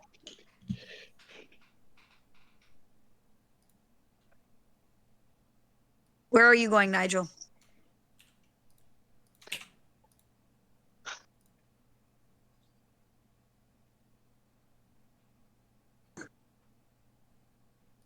Nigel's gone. Maybe he's in the typing area. Oh, he's typing. Oh, he had to step away for a moment. We'll come back to Nigel. We'll put him with Morgana for now as a placeholder until he tells us otherwise. Right. Let's start with River on the outside. Down some animals, River, but not like the killing of them hunting. More like the bird photography hunting. 16 for animals speak to talk with them. You find some stray cats and a stray dog out and about nearby. Who do you want to talk to? The cats. Okay, and you said it was a 16 to talk to him? Yep.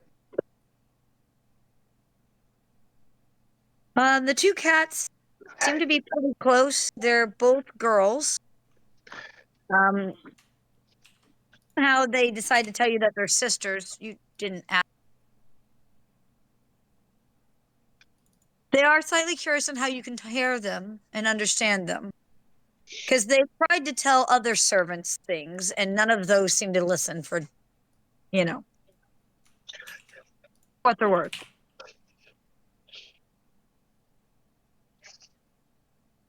Provide them with little meat treats and ask about things happening, especially on the sunrise side of the house. Like a lot of animals, they don't actually keep track of time terrifyingly well. So, I mean, can you be more specific on which evening, was this a long time ago, a little while ago, last night? A little while ago, when the night before, all the servants were making a huge fuss and completely ignoring you. Oh, they totally remember when they were all having a fuss the one morning. They continued to talk to you for about 7 minutes. And you might not think 7 minutes is a long time until you're stuck there for 7 minutes. About how none of those servants listened at all. They were this and they were that, and there was yelling, and then there was these others, and none of those servants did anything worth damn either. And one of them even chased them off instead of giving them some milk, which they usually at least give them a little milk. After they get done with their tirade, you mean that evening? Yes. Then there's a short argument between the two sisters on, no, not the evening after, the evening before. You're stupid, no, you're stupid. Stop making us both look stupid in front of the servant. Okay. When they get done with that, you feel like you're watching a little soap opera between these two cats, by the way. Who are half in their own world as cats. One of them says something along the lines of, "That's the night the shadow took the boy." Oh, yes. We liked the boy. He didn't listen either, but at least he made attempts. Be quite nice. Well, I didn't like how he petted me. That's because no one can pet you correctly. Well, that's because I'm more special than you. And so forth.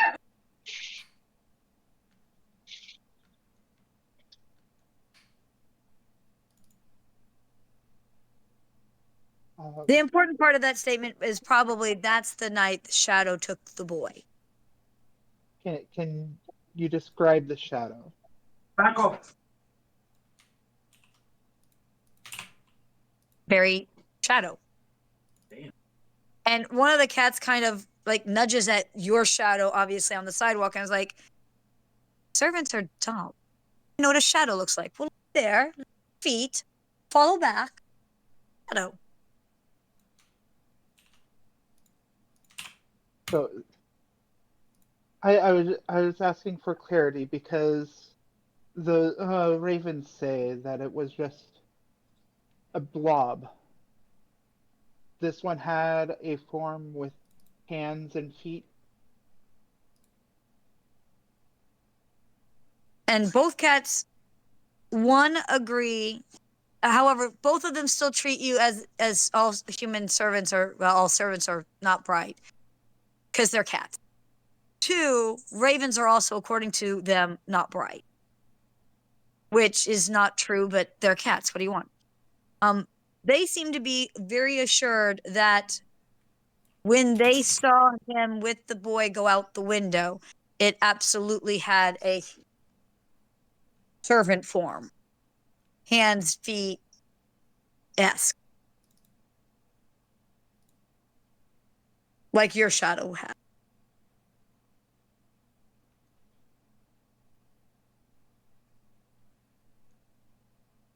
I thank you for your enlightening and wisdom, O wise beings, and appreciate this opportunity to serve you and give them more meat treats and Sister who seems to like being petted.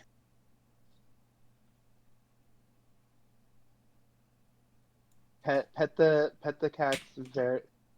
Do you And pet the one listen that likes the, to be petted? the one that likes to be petted, and offer my hand to the other one. The other one's very snobby and just kind of walks off. The sister who you pet goes, don't tell her. But we only saw it when it was here. Who knows what it looks like later? Shadows are weird like that. And then walks off.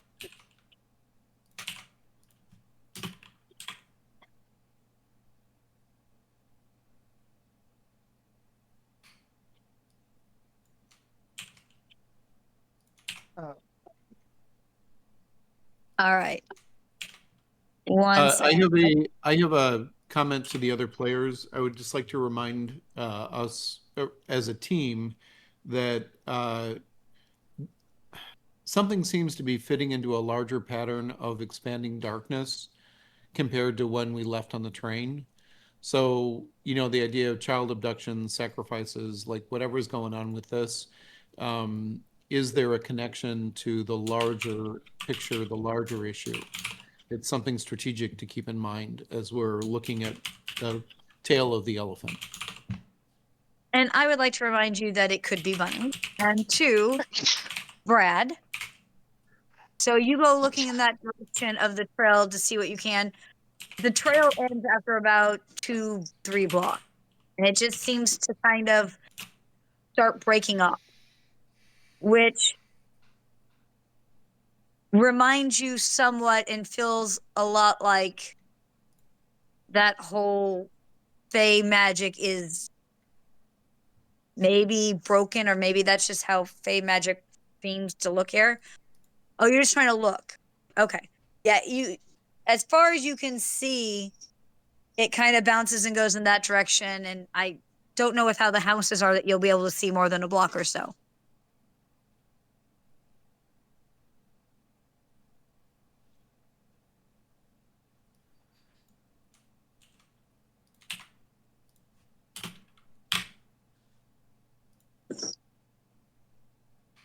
It goes towards the east.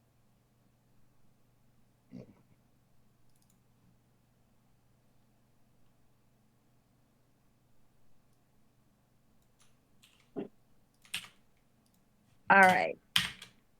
Brad and sunrise. Yep. Sunrise. It is headed towards what would you consider the sun.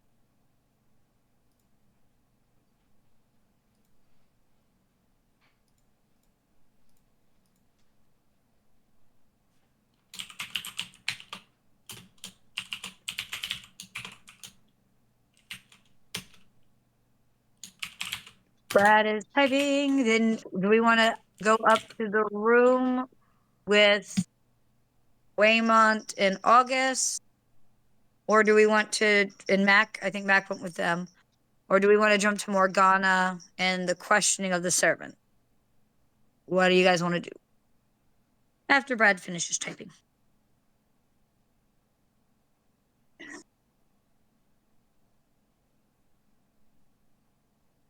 I have another question for the others, which is we've seen no evidence that this is following the changeling cycle, right?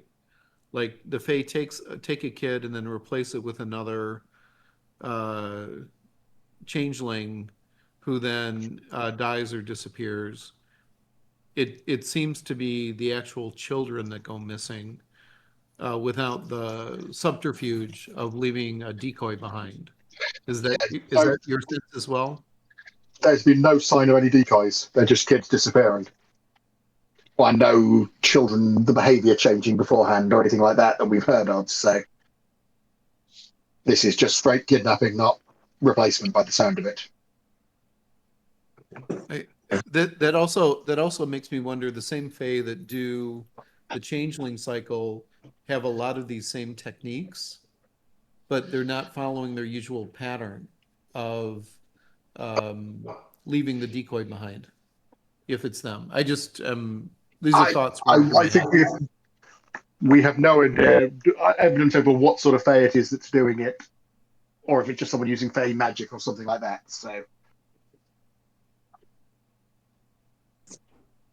I wouldn't jump to conclusions as to what's doing it until we get more information.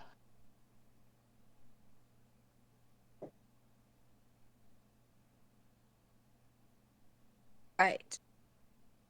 Brad, are you houses? There are houses to the east. So Morgana and questioning, or Weymont and August and Mac searching? Where do you guys want to go?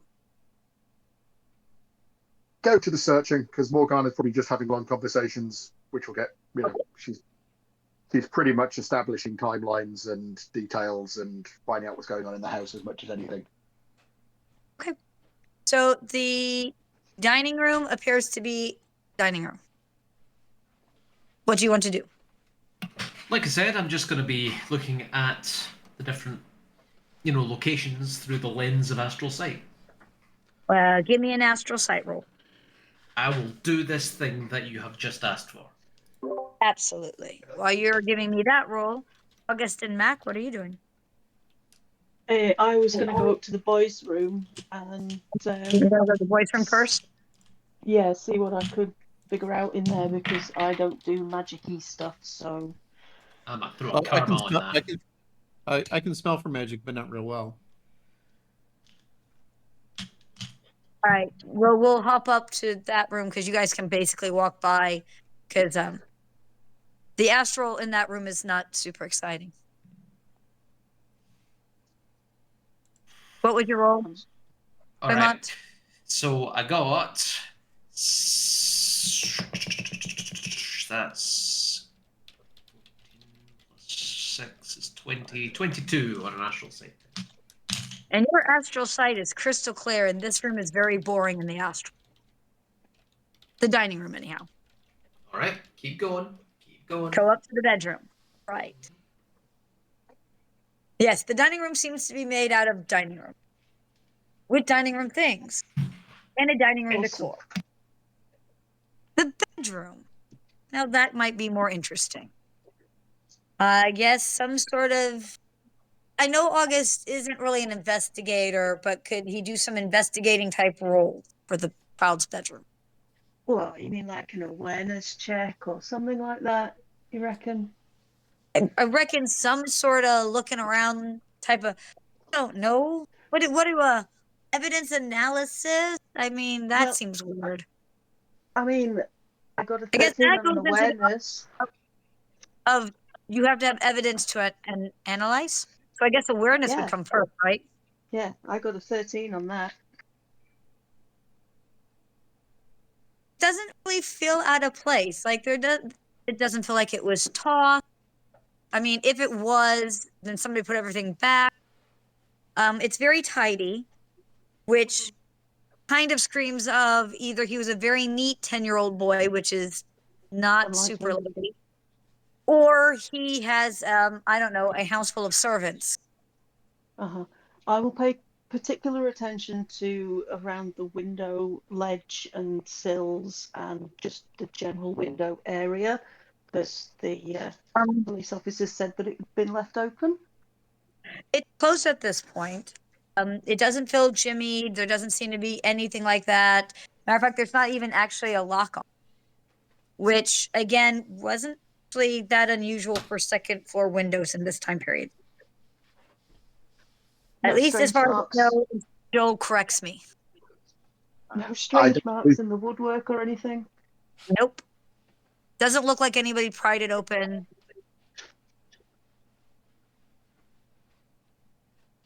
Okay.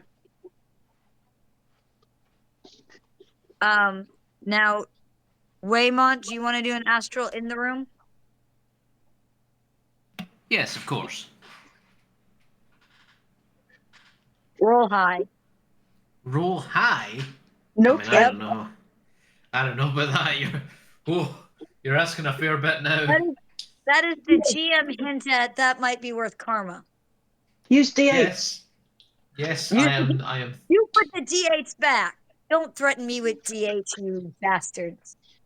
Hey, by the way, Brad said I could curse, so it's okay. Oh, did he?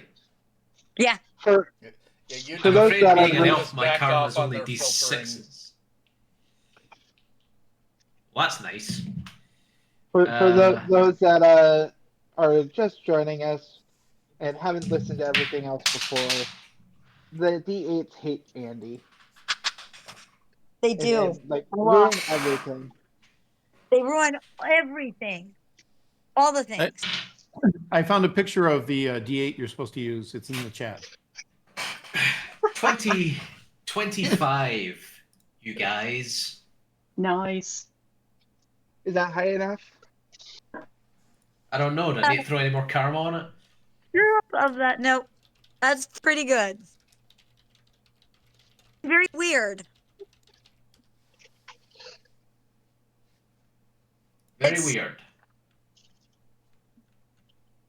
It's almost like there are little kind of footprints that danced around the room. But they're footprints of what looks kind of like broken patterns in footprint-esque shapes. It's very odd. Go ahead and give me a magical theory roll. Could do magical theory, or I could do evidence analysis. That's also a thing. Nope. This is very much a magical theory. Okay. Aye. Magical theory. I'll let you roll the other one after, but magical theory first. Okay, I'll throw a karma on this as well, because I can. I get 17. This reminds you a lot of other Fey magic that you've seen, except in the fact that it also reminds you of footprints left, like kind of like footprints in the snow. But no, now do that evidence analysis roll. Okay. Operation of orders for us math people. August, presuming they're sharing information, could August also make the evidence analysis roll? Well, he can't. August can't see this. This is an astral sight thing. But he can do some stuff after that is not astral sight. Because as far as I know, August does not see astral. Correct, he does not. 23, He has no. you guys. 23. Nice. So putting things together in it's less like footprints in the snow, because those are actually where your footprints were. Like if you stepped in mud and then walked through your, the house, right? Mhm. But weirdly, somehow also very much only in the astral and very much broken patterns that you recognize as most likely Fey magic. As if somehow someone like stepped in the Fey magic and then left little Fey magic footprints all over. Do these footprints go anywhere? My guess is out the window. We're in the room for a while, as best you can tell, because direction with these things, since they're not truly footprints, is a little weird. But best you can tell, whatever it is probably came in through that one window and seemed to have left through that one window. May I make a tracking roll to see if I can figure it out? You can't Are you- see them. Unless you can see astrally. And you could not pick this up with your 8. I have astral sight, but a smell. No, no, the 8 didn't do it. It's not high enough. Okay. It's okay. Leave the magic to the mages. Right? Hey. So, He noticed certain things like that didn't match the talisman. Don't knock it. It just, the 8 wasn't high enough for this one. right. Well, anyways, I'm going to go and lean out the window and see if I can see where the footprints go.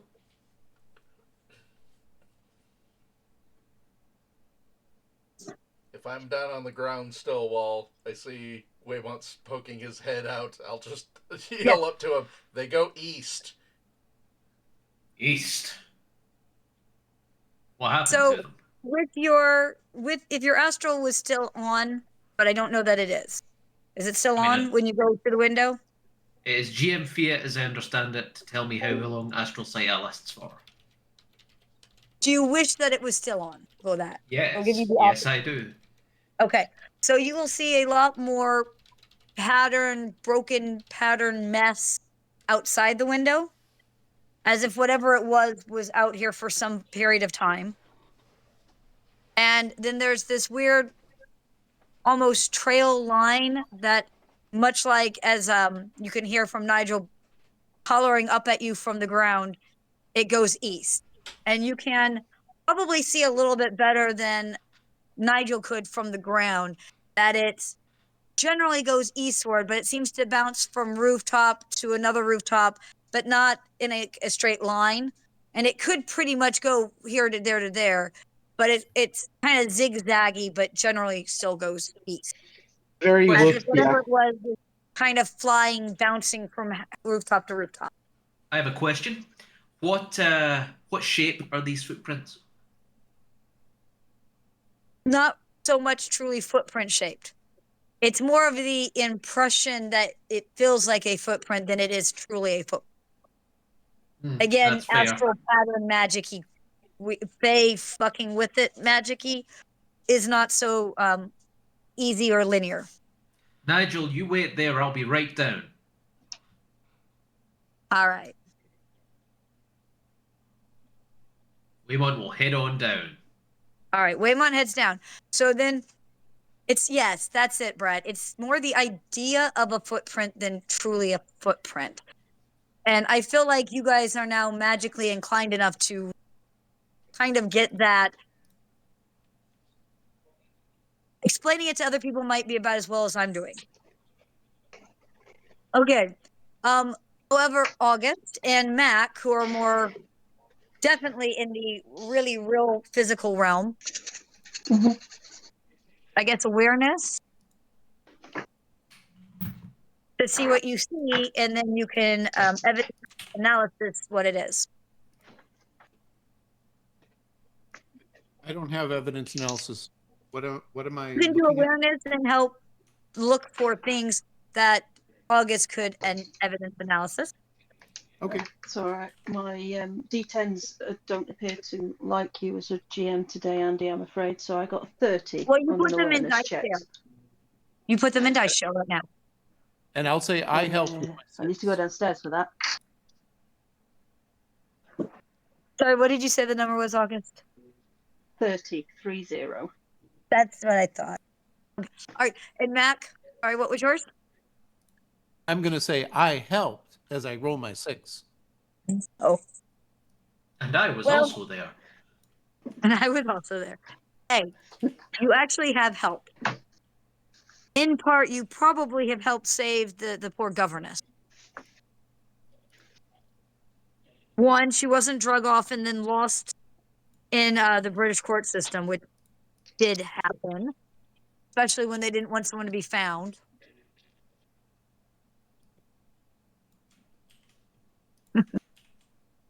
Sorry, Brad put up a meme. All right, with your 30, you notice a journal and you flip through it. And you happen to flip through in just apparently the right places to start scanning things to make you flip through even more. And it seems like for about the last month, that was going to be the next roll. All right, with your 23 to help on this. So you have found the journal and you have flipped through and you have noticed with your 23, because you're good at this, I guess, today, you know. Put your 10s in the dice jail. Not so good. All of them. I'll go and get my dice jail in a second. He's lonely good little at boy. paper-based stuff. He is good at it because here's the thing. He's less good at talking to people. But he found something very important. So the little boy seems to be a fairly lonely little boy, and till his imaginary friend showed up. Mm-hmm. And at first he was very scared because there was like what he defined originally as a shadow monster outside of his window. Mm-hmm. But it turns out it's not a monster, it's his friend. And then he had someone to talk to. And the shadow monster his friend wanted him to open the window. Oh, sorry, really quick. A comment in the text. He's an investigator. He better be good at this. I'm sorry, but when did he become an investigator? Like 18 months ago. like a year and a half ago. Okay, so anyhow, but someone wanted him to open the window so he could come in, and at first it made him a little nervous, and he doesn't really know why. Mm-hmm. But he didn't.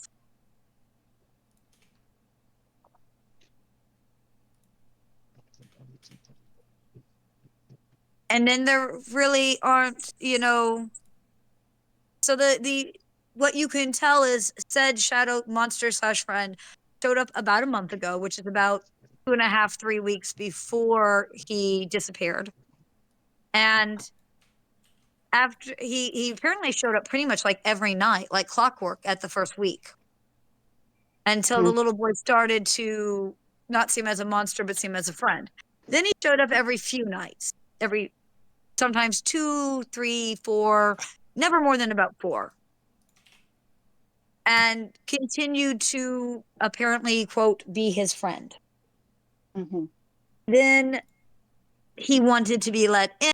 The boy didn't let him in. And if you figure out it's been about 3 nights since that had happened when he disappeared, ... Yeah, you don't let them in. It's like vampires. You don't let them in. He's a 10-year-old lonely little boy. And we didn't have vampire PSAs. That's They true. did not have vampire PSAs. They look. I have zombie PSAs that I would run during Buffy. Well, it was Was great. the That's other really, was the other child who disappeared a lonely kid too? Yep. yes, he was. Mm-hmm. That is true. As Brad has pointed out in the chat with the texty text. He became an investigator after his tragic backstory that we have to find out about. And I don't get to ask the questions because that's unfair as a GM. But I sent you his But tragic ask the right backstory. questions.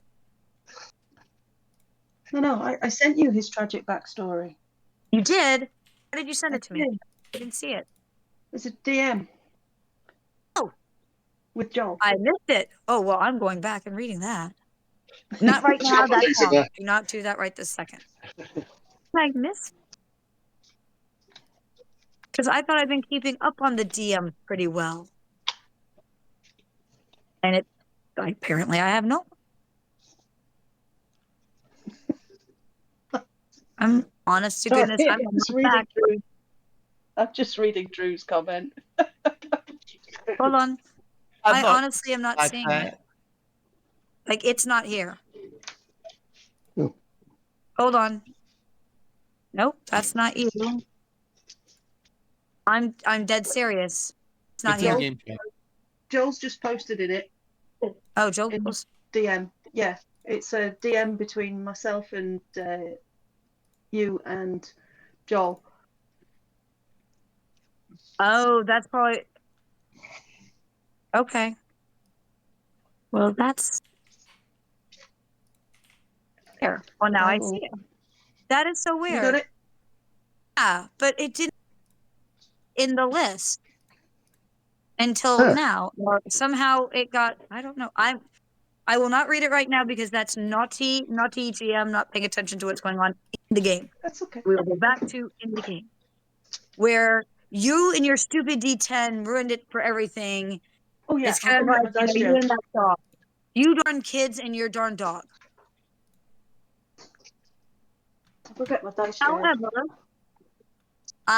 I think at that point I'm going to jump down to Morgana and her questioning. Yep.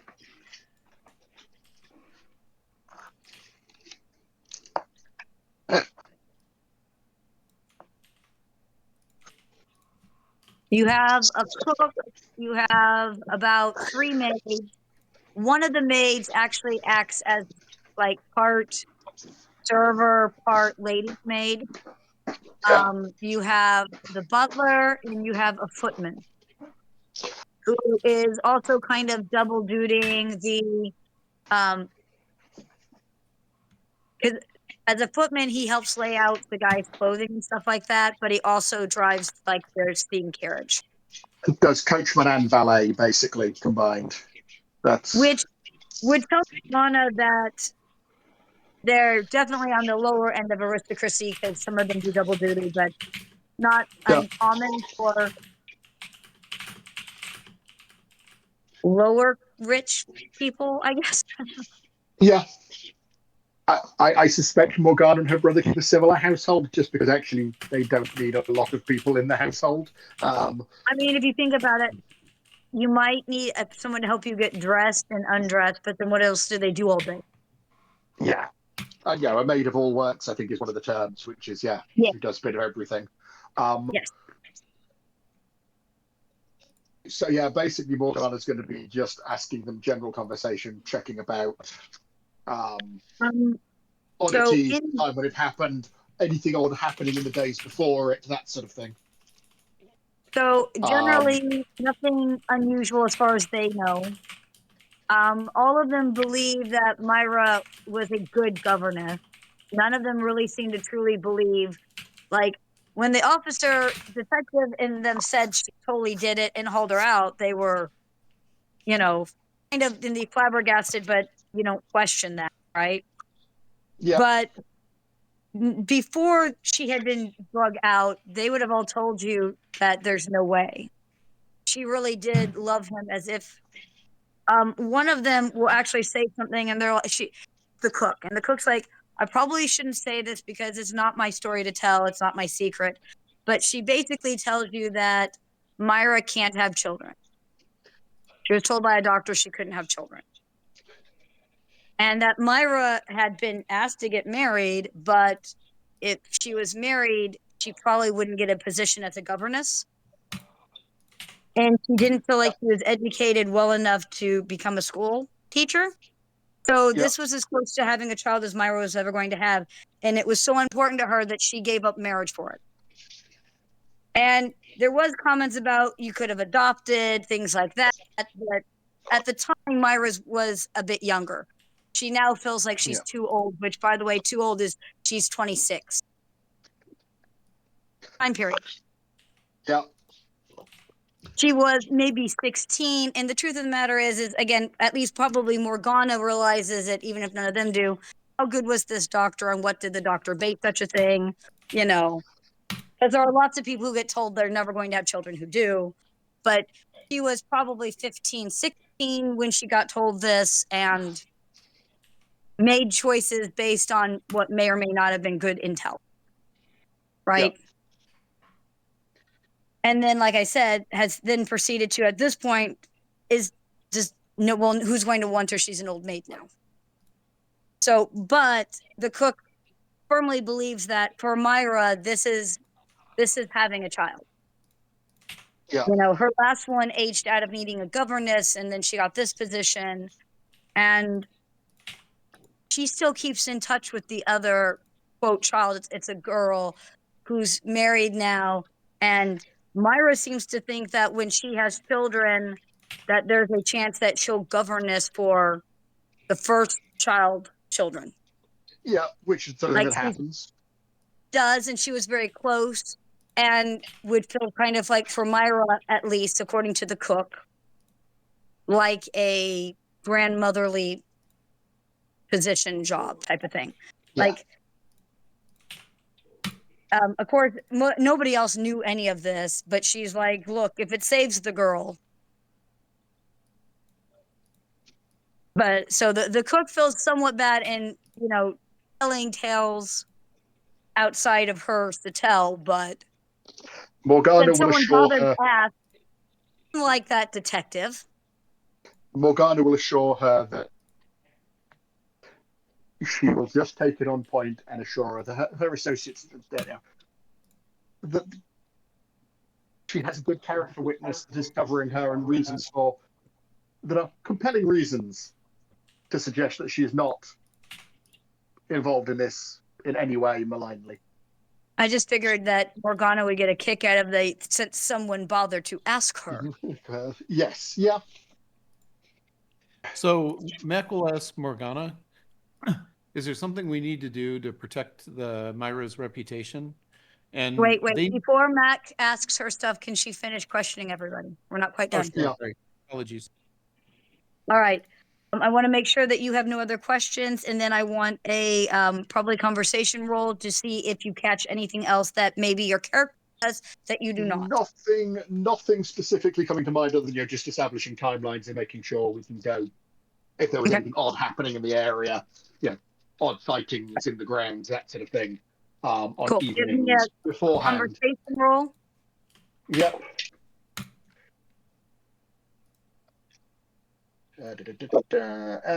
15. 15. The only other thing you get that probably doesn't matter, since somebody needs to put their darn dice in the dice jail, Yeah. is that he was, and it's basically the footman kind of says he's a lonely boy. Like, he only has basically the staff to talk to. And he doesn't have any siblings, and basically he kind of wishes that the lord and lady of the house had other children, or had considered adopting or something, because he could use some other kids to be around. And that he was looking forward to going off to actual school, because there would be other. Yeah. At like 12, he was going to a boarding school, and he was looking forward to it because there would be other children. All right, now Mac can ask whatever Mac wants to ask. My question was for Morgana. Is there something that we should say? There will be rumors, and I don't want damage to Myra's reputation when we know it's the Fae. That's one thing, and secondly, how to delicately tell them they need some silver blessed iron cross. Like there is all kinds of, this place is wide open to Fae, and that's not good for the house. They got to put up some protections. This is ridiculous. That's a security comment. Make of it what you will. Well, the other servants all seem to think well of Myra, which will help, because that's where most of the gossip flows through. And not actually being arrested will be helped, and the family keeping her in employment will be the matter. And given, I presume, I've got some of the information that's come from other sources, given we're finding compelling evidence that she was not involved, and the servants made comments to confirm that, we would be. It was very publicly in the daylight, taken out by 2 officers. It is what it is. Yeah, there's a limit we can do on that, but her staying in employment will be its own large statement in her favour. If you can get them to keep her in employment, they don't have a child. Yes. Yes. At which point we can find her other employment, or look at that. At the very least, she can get a decent reference from them, because it's not her Right. fault. We haven't shared what I've found yet, have we? Because as far as I was aware, In all truth, I'm not really sure because when Mac is going to be asking this, so that needs to be because last I checked, Mac is upstairs and Morgana is downstairs with servers. Yeah. yeah, So and I haven't had I haven't had a chance to share. Yeah. So why don't I we hold apologize. off on This any was more on my Mac mind and I questions should for a have brought moment? it up yet. So, Yeah, ignore it. let's hold off on that until you can get everybody back together and share common intel. Who's typing? Yeah. Is that you, Not Chris? me. Oh, sorry, it is. I keep forgetting to mute myself, honestly. It's all right. Okay. So, up in the room, you guys want to come down because Morgana, you have pretty much everything you're gonna have. Yeah. You've asked everybody. You have what answers you have. So, you guys all want to like meet outside. You all want to meet, like, see if they'll give you a sit, talk to each other real quick. What do you want to do? Yeah, have a meet up to discuss matters, and I'll go and explain to the family. Yeah. So, let's just give it for ease of things that you guys asked for a quiet place to each other, and you guys are now all together in some sort of, study den.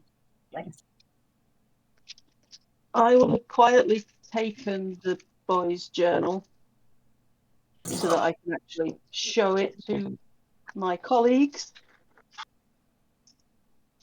Okay. Evidence. All right. You guys are all How together. What do you say to who? Once August shares that, I'll ask, how does the timeline relate to the other missing kid? Like, is it he was working on them at the same time with overlap, or was he working on them sequentially?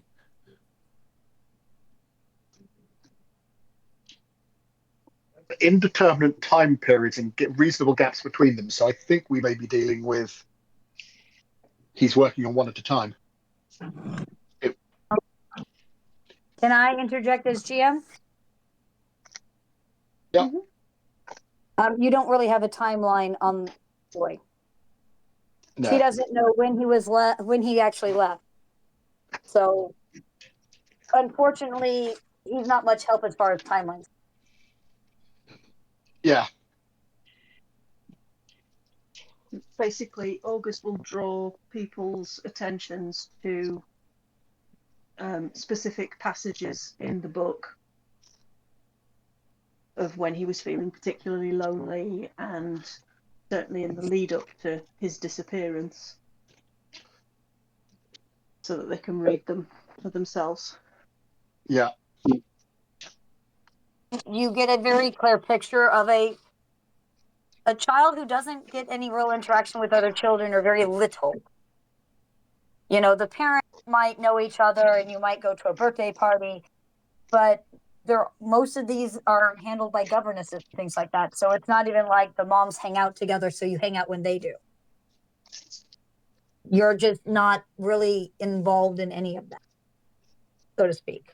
So he's a very sad little boy. He knows he's loved. He's not an unloved child. He's just lonely. Yeah. And I feel like Morgana is going to probably connect with a lot of that more than well, wasn't somebody else also from a wealthier background? Keeping Yes, one of the other characters. it was me originally. Wait, so Yeah. say your And, character would also have some very kind of clear images of how that kind of felt. Yeah, that makes sense. Yeah. And Michael, the first boy, by all accounts, was left on his own a lot and in the house. Everything we've heard about him suggests he was a good boy, but lonely as well. So, And his mom, in a lot of ways, didn't want him running the streets because that was dangerous. yeah. He was, again, to a degree, loved. However,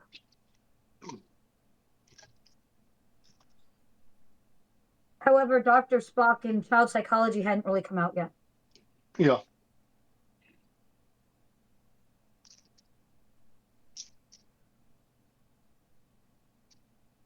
All right, what else are you guys telling each other? It was another shadow. That's good. River says that there, well, I'll let River tell you. There's another shadow. It was You have another reliable shadow. witnesses? Yeah, the cats. They tell you anything new about it over what the Raven had told us? This one was humanoid, servant shaped. That figures cats see better in the dark than ravens, I believe.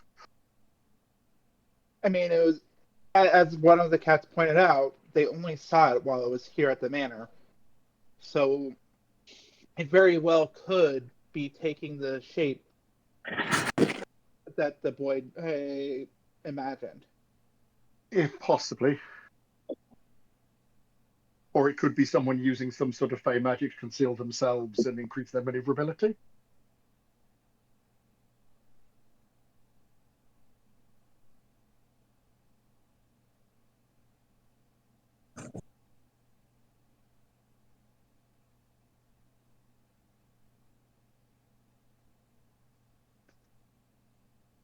Just as a thought. It's Anybody else sharing with the group? I just had the concern about the maid's reputation and to get permission to take a toy or something that we could use to establish credentials, if you will, with the kid if we manage to find the Shadow's lair. we've got his journal. Yeah, I think a toy is more emotional resonance. Spoken like somebody who's never keeping a proper journal, says Morgana, though clearly in jest to Mac. Have you read this kid's journal?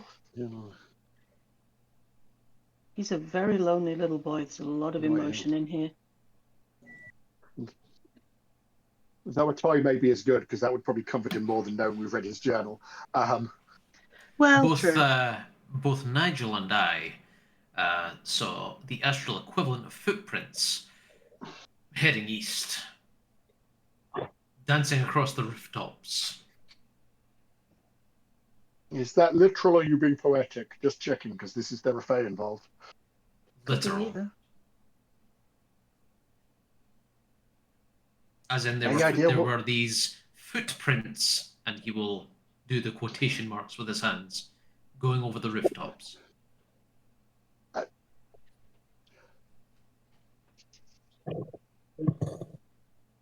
I was just checking that they didn't seem to be following some sort of tune or set beat. Well, that might be hard to tell, I suppose. Very. They weren't really footprints, just the astral impression of such.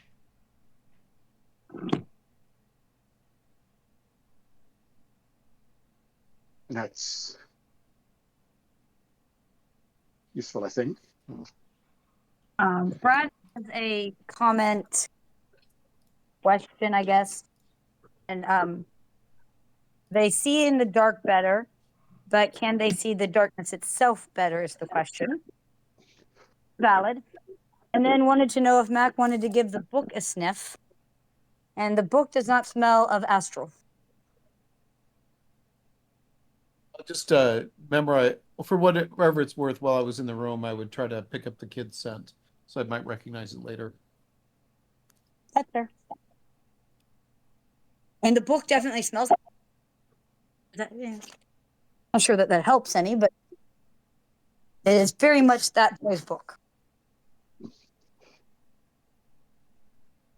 So I'm just kind of like summarizing my understanding here. we have a profile of the victims for the serial abductor, murderer, whatever you want to call him. So we know like his preferred prey. We have an idea of the emotionally neglectful situations that prime that prey to be vulnerable to being taken. We don't know anything about the Fae itself, although we know Fae magic is involved, whether it's Fae itself or whether it's someone who has access to Fae magic. And we also know that this is in context of a larger darkness that has come over London since we've returned. Is any of that incorrect? Oh, while we were gone, the darkness started. We're just now noticing it. Which And means don't know when the darkness started. so can we do I think can we do some research on known Fae that follow this sort of abduction pattern and also have the critical distinction of needing permission to gain access like a vampire? you can always do whatever you want. I'm not stopping anyone. Well, it sounds like an August research thing to me. You're the research guy, right? You have those skills, written stuff?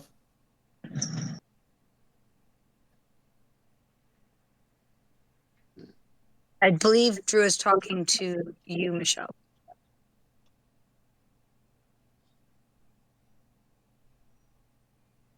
Sorry, I didn't realise I was muted.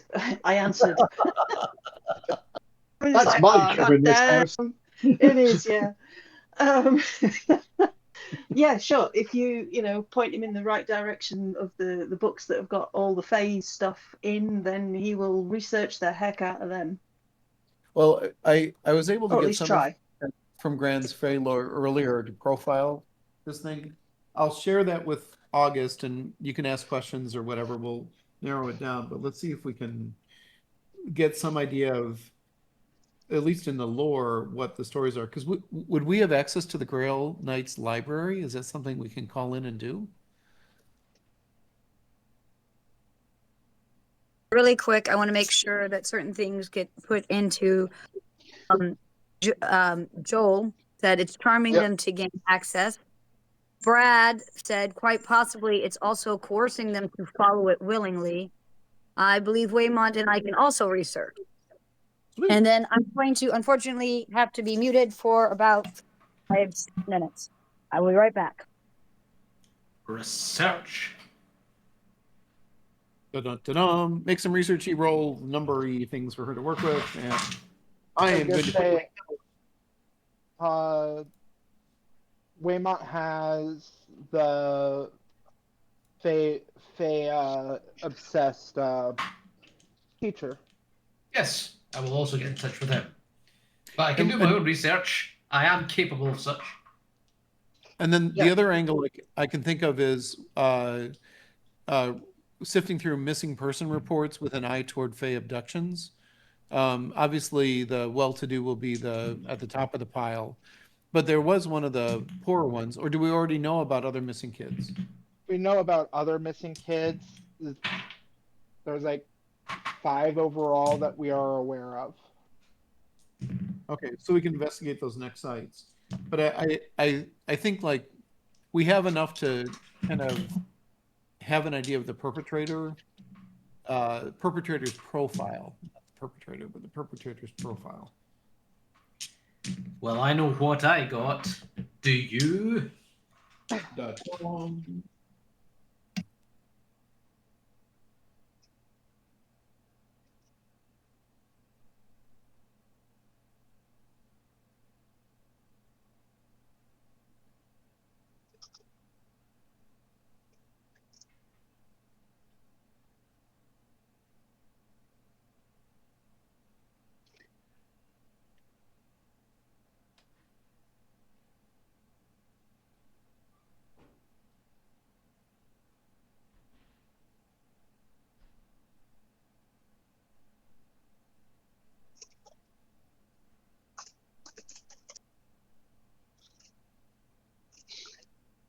You all can't be quiet. You have to talk to each other in words. Peggy Piper. We were talking in words. Yeah, we just went quite briefly. Yeah, because we got to talking about how Morgana is Daphne and the team, and like Shaggy's the one that bankrolled the mystery machine.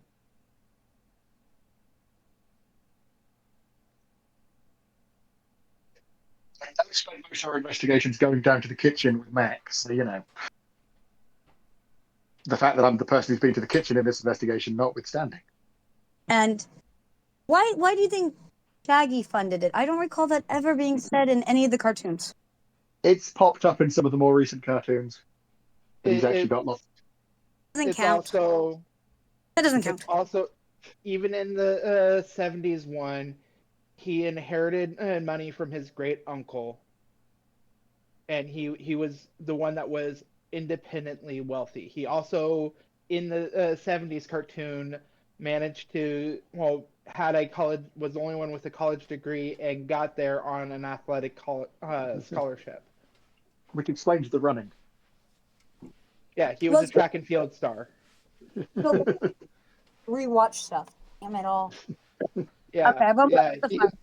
He was independently wealthy. He inherited his great uncle's wealth when he passed away, and his great uncle was a plantation owner. Ooh, that gets dark. Oh yeah, but he owned the plantation after 1860s. No, that's fair enough then. Like, plantations were still money. Yeah.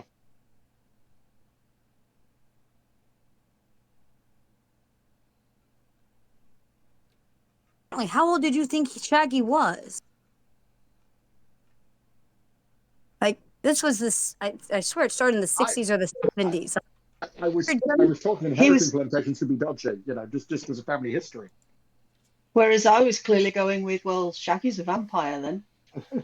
Obviously, I missed that. No, he's actually a werewolf. It's become a meme in recent years that Shaggy's basically a Super Saiyan. Yeah. I think we can piece together the history of Shaggy now. So he inherited his uncle's wealth, used it to buy a tripped-out van, got a scholarship for his athleticism, went to college, got hooked up on the drugs, started talking to dogs. Yeah. No, Scooty is canonically a great-grandchild of Cthulhu. What? You really missed a lot in these cartoons that I did not realize I missed. Oh, there you go, Chris. Put that in your Call of Cthulhu game. I will not. I refuse. I would like to. I would like to focus on the missing children that are probably being destroyed or sacrificed by the Fae to envelop London in the summoning of Cthulhu than Shaggy's background. Just personally, I just like to throw that out there. So thank you. We were waiting for the ref to return so we could get results from research and just. It's true. Being like a proper role player, I've been talking about stuff that's nothing to do with the game. Also, you know, you're not in it for the sandwiches. For the sandwiches. That's why I'm here. I'm still waiting. It's been a year and a half and I haven't gotten one. Screw you guys. Okay, so I've got August has a 17 on research and a 13 on evidence analysis. And let's probably backtrack to, yes, the Knights of the Holy Grail will give you access to, let's be honest, Brad is correct, parts of their library. However, they will flat out tell you they don't actually know all that much about the Fae either. They have parts of their library they won't show you, but they promise none of that's about the Fae. It was worth asking the question. I stand by that. I didn't say they had very little. They don't have a lot on the Fae. There are several, almost every type of Fae kidnapped. It's pretty true. I mean, or misleads things to their doom. I mean, you have Selkies that lead things astray and drown them. It's a common, super common theme in Fae stories. It's not super helpful that way. Specifically, only children, not actually all that common. Yes, changelings often stole children and replaced them with, I mean, that's what the changeling was actually, was the replacement from the Fae, not really the Fae that took it. But usually they didn't go, it was usually babies. Part of that goes into sudden infant death syndrome and things like that as far as why people think now, but usually babies. Okay. When was Peter Pan written? Sorry, what? It was After like this. 1800s. Yeah. But the idea of Peter Pan was around before Peter Pan was written. Yeah. Yeah. Because it's the novel was written just after 1900 is what I remember, but it was like a children's story that had been around a while before that, and we're in 1890. 1882. 1882. All right, so it's not unreasonable that this would be like kind of the inspirational events either. I don't know. I'm just trying to puzzle my way through this thing. A proto-pan, if you will. Yeah.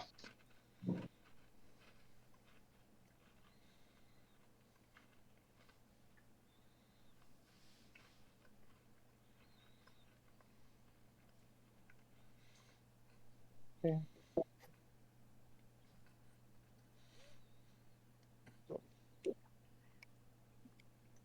All right, well, I believe we've basically Oh, wait, established the MO of the kidnappings. That we can investigate some further ones just to verify, but it seems the loneliness would be a common thread, and that definitely would be something to exploit.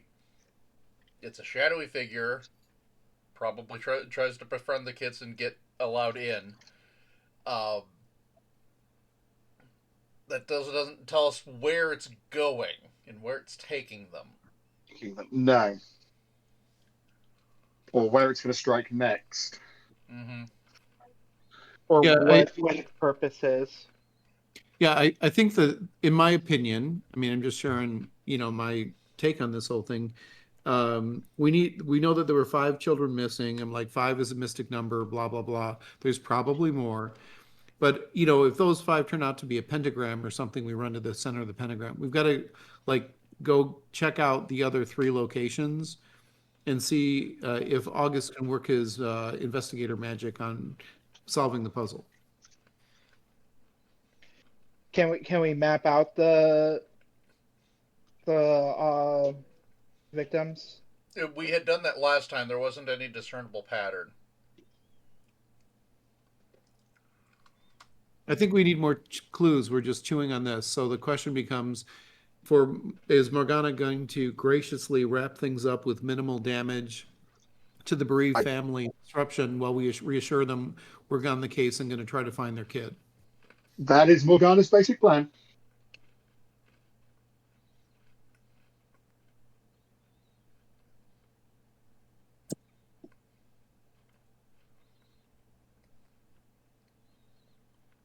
My turn? Yeah. So, as far as the research, August, it's not insanely helpful, other than the fact that, as far as you can tell, there are no particular Fae who specialize in only children, not like babies, who don't believe in. And most of the stuff that talks about things like stealing children of this type of age are more fairy tales that involve things like witches, which were, even in the 1800s, realized to scare children into not wandering off, don't go off the beaten path, don't wander away, etc. Yeah. Well, So- the Koalo is, this is like classic for that, but that's Spain or Portugal rather than England. But anyway, doesn't matter. That's player talk. You know, But- for that matter, we don't necessarily know that it is only children being targeted. Those are just the cases that have been brought forward to us. Exactly. Yeah. That's true.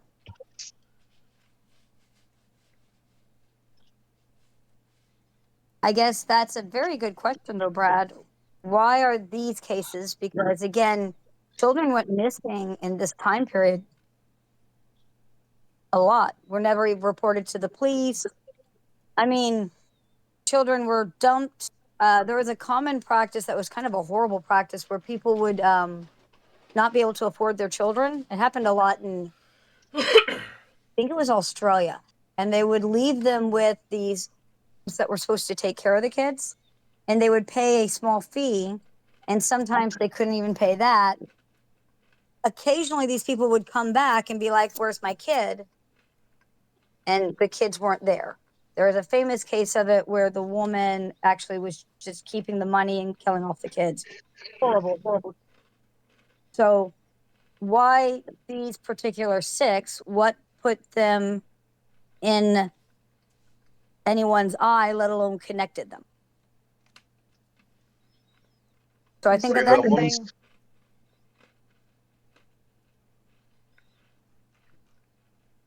Carry on with Michelle. Sorry. Is there anything that I've, as August, managed to sort of see any similarities between the kids? so far, they're all little boys. They're all 9 to 11. So prepubescent, but not babies. And emotionally lonely. Your guess is that it doesn't say anything like that in the paperwork. They're from loved families, and I will say that because all of them have police reports. Yeah.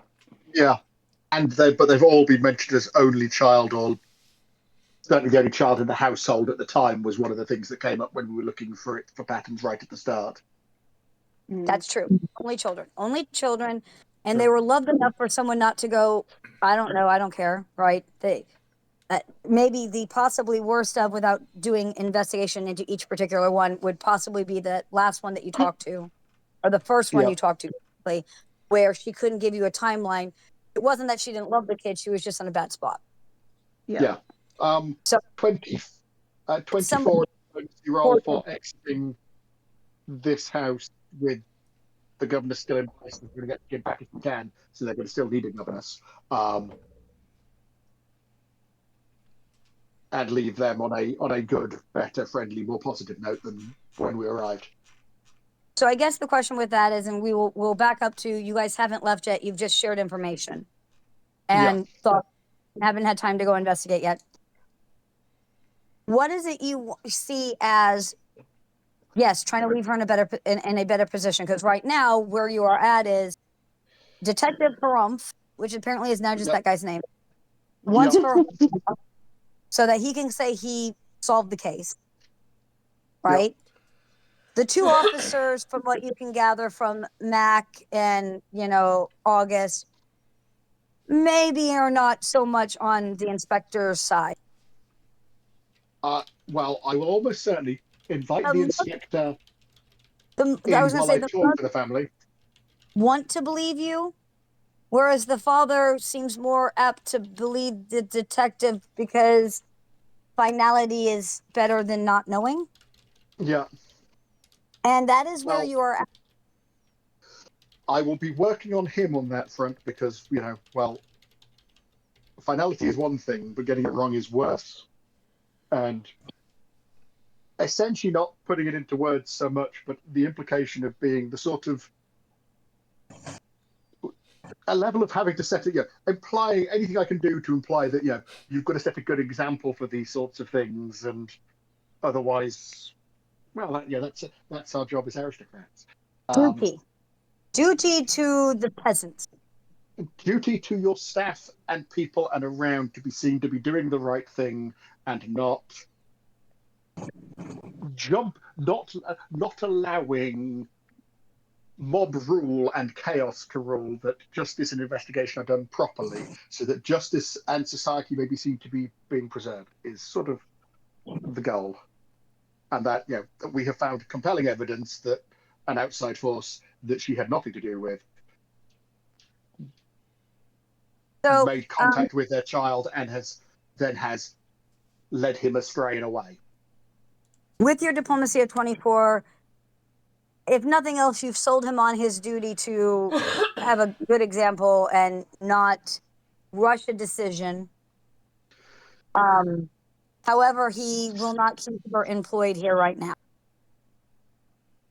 If nothing else, but for his wife's. And he'll actually, she doesn't need to look at the governess to the child that's not here. No, that's moderately understandable. Morgana will make sure that she's got... Well, we'll imply that it is their duty to make sure that she's got somewhere to stay, but we'll also make sure that governess has enough funds to be looking after herself for at least a couple of weeks. Be taken care of in the interim until things are settled out. And then I have a feeling that if you might have to help her find a new position, but Morgana has enough reach. She should be able to do it. We could just make her a nanny to the Fey Mice. No, I like the woman. No, we're not doing that. We're not going to do that to this poor woman. Well, all right. Yeah, she's not an enemy. Probably a good idea to keep her somewhere where we at least make sure we know where she is. It's possible we may need her for at least retrieving. She has a tie, an emotional connection with the boy from this case, so we might need her for that later. The attic at the office may need cleaning. We'll give her some work. I'll give her a chance to have somewhere not pleasant enough to stay where she can. I would also say that technically cleaning is a lower position than governance. Yeah. However, leaving that alone, that settles the family, but not Inspector Detective Harumph.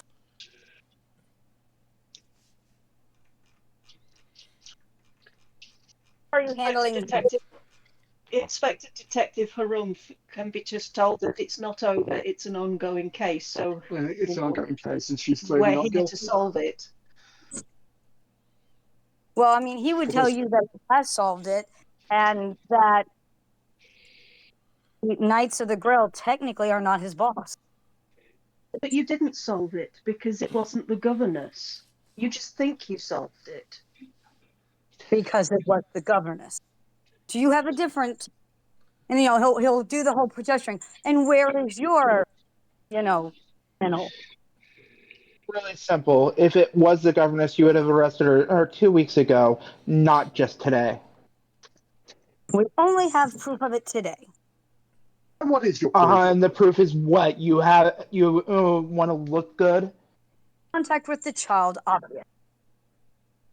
What is governance? Of course you have contact with the child. Not the true duty by this family. The boss? Sorry, what was that, Andy? There were other people involved in the case didn't do their true duty to the family. They let emotions and supposedly she's not like that stand in the way of the true facts, which is she's the last person with the victim and the only person with the victim. You do realise what a governess's job is, right? There's absolutely no one broke in. No one snuck in. I beg to differ, actually.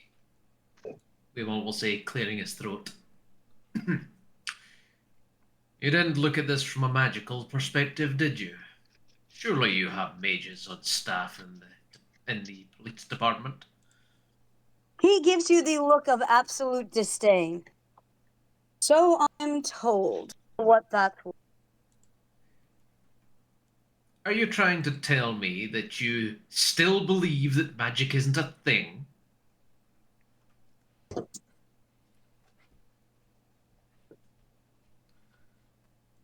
Mac will He look just at him very curiously. a God-fearing man. And that is his response to that. God-fearing Well, or not, magic is undeniably a thing. And it's an angle that should be investigated along with all the other angles.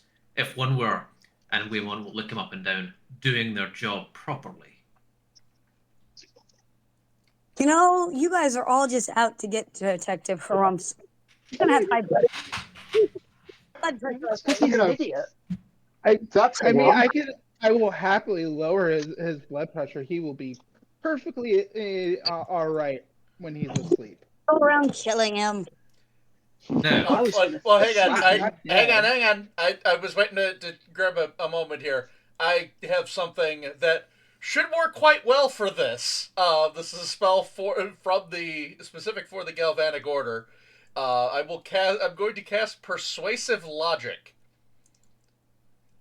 And basically, if you're familiar with Darton, it's bedazzling display of logical analysis. So I can cast a spell to magically bolster my ability to convince him.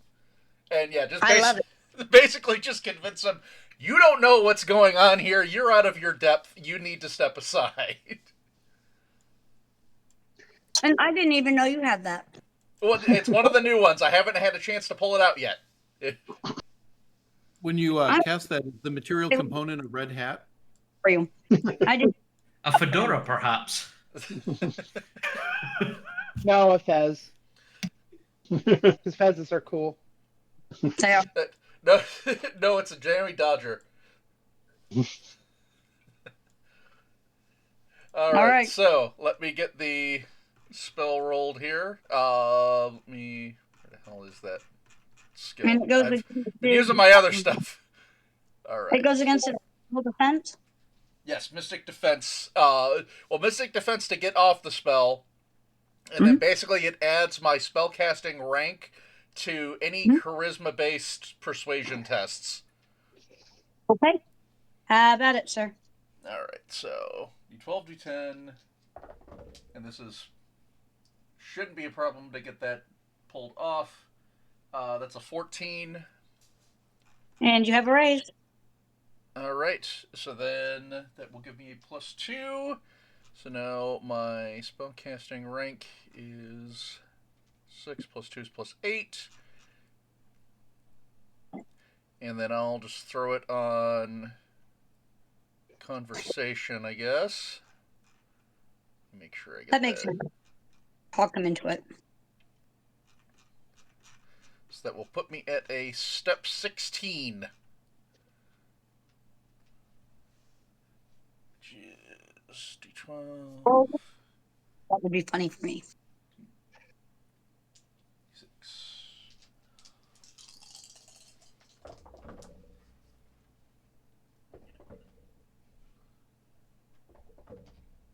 Alright, thank you.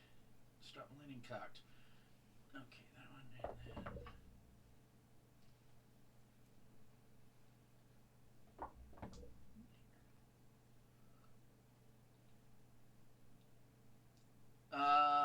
That would be a 27.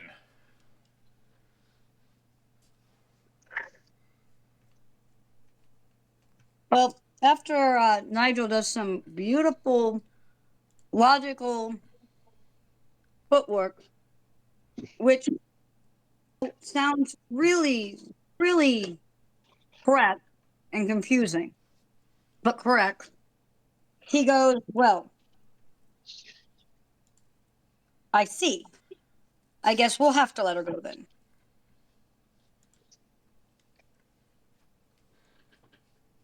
No apology.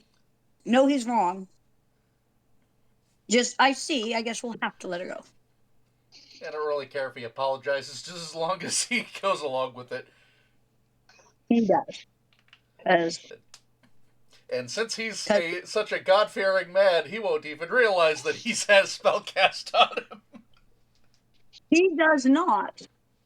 He just thinks that you showed him some logic that he actually can't fully put together, but obviously is correct.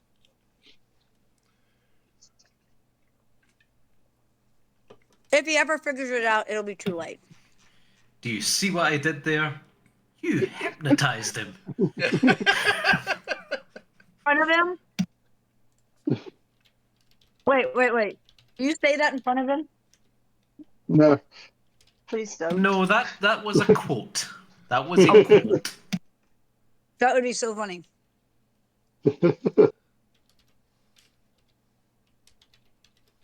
All right. So, you guys arrange for her release from the officers. She's still very upset, but Morgana gets her as calm as she can be and sets her up someplace where she can stay for a little bit. I'm assuming with the promise of, and when this is all settled, we'll make sure that you're not just out on the streets. Sounds about right? Yep, get her a daycare job with the Grail Knights. I'm sure they have plenty of orphans to deal with. I have another issue that I would like Morgana to finesse if possible, which is the abysmal lack of magical security at this home. It's not like they have to do a lot to set out rock salt and iron filings and horseshoes and everything else, but they're leaving themselves completely wide open. And they should understand that and then make their own choices, but it's important. Let's work on that once the child is returned. I was going to say, so you're going to tell them that their child was stolen by a Fae, because I don't know any other way to convince them. That is basically what, that some sort of magical malign, either practitioner, malign magical practitioner, or creature stole their child. That's what we have evidence of and the details of, so that is what Morgana is telling them. Okay. And then you're telling them that they need to up their magical security? They may want to look into it in future. Morgana, it should be noted, Morgana doesn't believe in most of that, or doesn't do most of that stuff, so... Excepting in the instances where we've known a Fae was definitely coming after us. Her experience with Mythras, she's not entirely convinced it works. But to assuade Mac, you're willing to do it? Yes. No, I want to be clear. Mac will make sure that she has information, and then the boss calls the shots. So, like, however they want to do it's fine. If they want to leave these people open to demons or whatever, that's fine. I don't have any agenda. I'm just making sure I understand what's going on. Yeah. It sounds like she's doing it. It's just she's saying that she doesn't actually believe in it herself. Yeah, she is suggesting they may want to look into such matters because it is a thing these days. But we'll leave it to them to find their own, suitable magical practitioners. Just to be clear, Morgana entirely believes in magic and the fairies and all that. It's silly superstition she has issues with. The husband is a little on it, but the wife seems to want to know somebody who does that.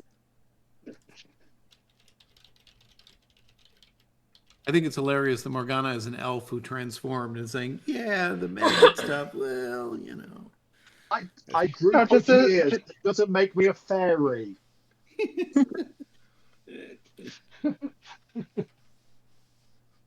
I was just struck by it. I thought I'd share that perspective. That's all. Oh, yeah, it's completely entertaining. And in the world, I know some of it works, but Morgana is not really a... Morgana feels Max sometimes takes it too far, particularly when the mice are involved. Always when the mice are involved. I like the mice. I do too.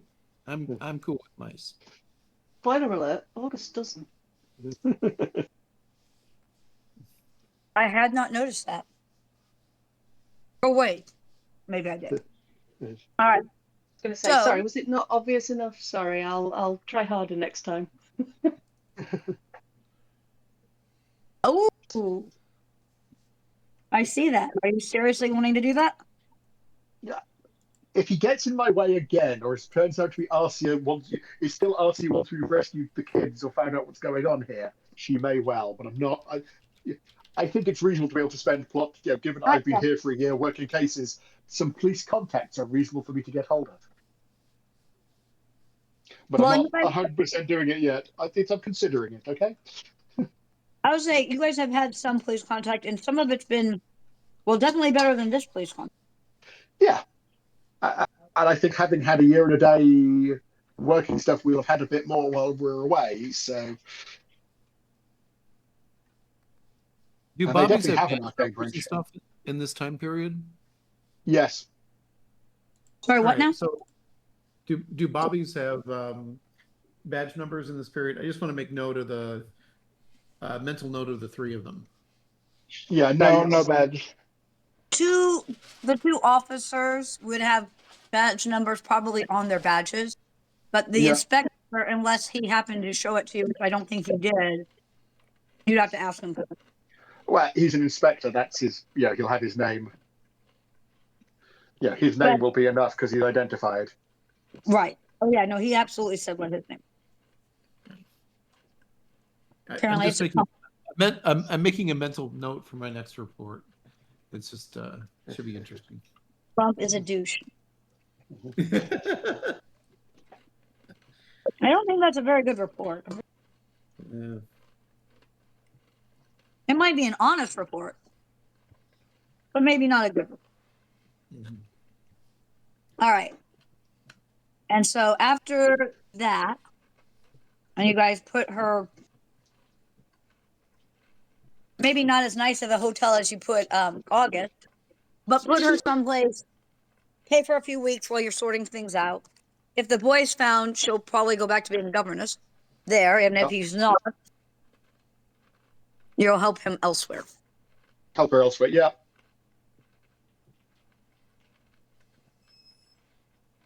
All right. Go to missing person number 3 next. Well, the next thing, as far as I know, was the research, which from August version was not super handy. Who else though? Because again, Nigel and Weymont can also do research, and maybe looking in other places. Yeah, I threw Weymont mine, which did. was not 15. as high as the other one. Well, but are you looking in the same place that's asking the same question? I don't think we have enough to really point us somewhere else. So probably asking the same question. And Nigel, what about yours? Not Nigel, Weymont, sorry. 15. Okay. So not really any better per se. So a lot of the same type of stuff. Could it, you guys know it's Fae, but do you know the particular Fae? No.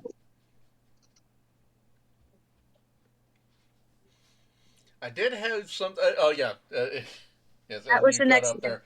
Yep, yeah. Also Wanted to doesn't- try to take a look at the journal. And you said that Weymont might also, because that was also next on the list, which is Yes. you guys want to. So now specifically, what I'm looking for here, I want to try to look at the entries where he was writing and talking about his friend. If he has any drawings he's done, that would be particularly helpful. If not, I want to at least take a look at those entries themselves and see if there's any additional sort of imprint or anything like that from when he was writing and talking about it then. Okay. Astrally? Yes, yeah, taking a look astrally.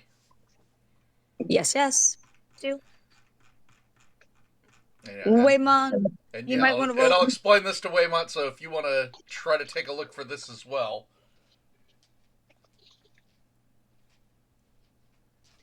Sure, I can do that.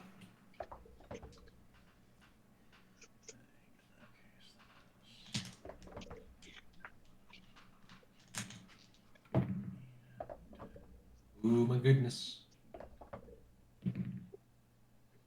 Oh. 28. 25. You just say 2-8. I did.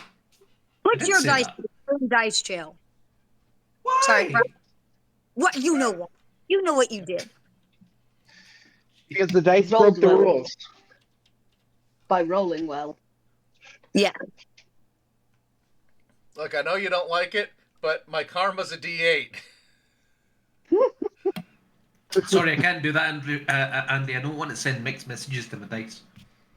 I do. All right, Brad, what's your roll? 25. And then I'll go. So Aug- close, and- but not quite as high. Have you put your dice in the damn dice jail? There are some sketches of different things, but not necessarily of his imaginary friend.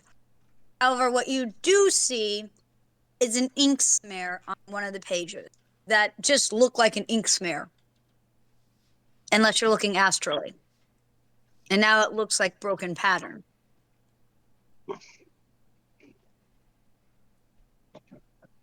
Almost as if someone had ink on their thumb when they flipped a page, type of thing, or finger.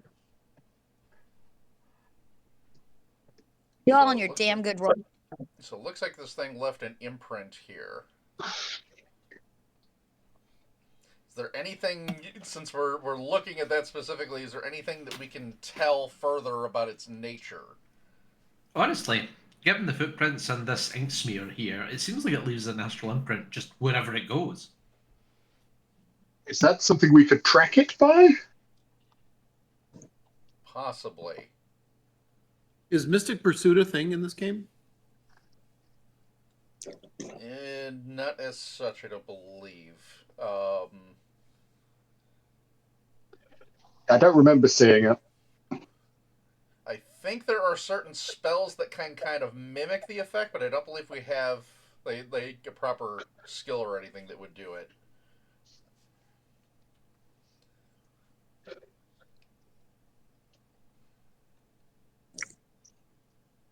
I will point out, but only because Weymont's rolls were so damn good earlier.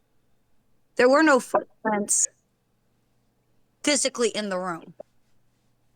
That ink smear is physical. It can be Oh, seen. no. Everybody. We can all see it.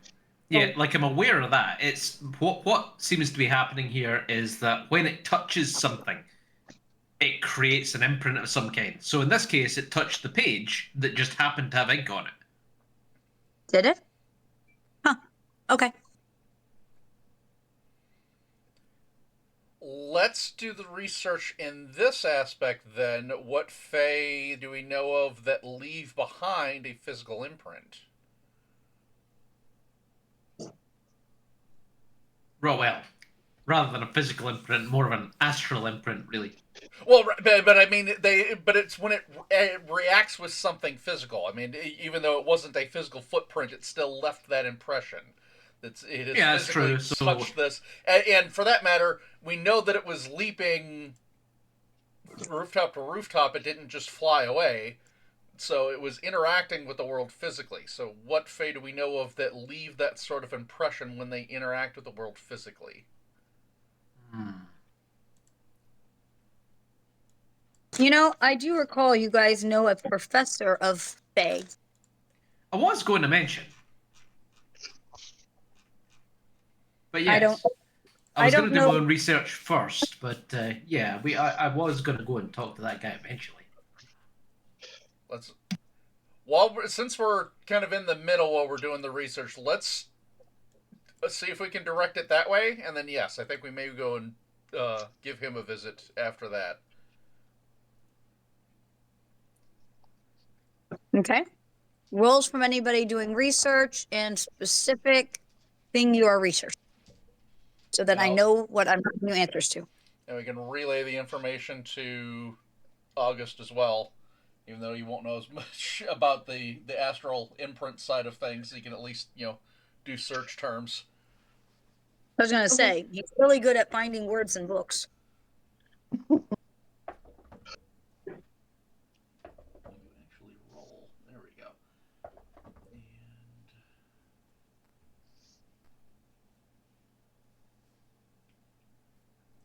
And not as good. I only got a 12. Okay.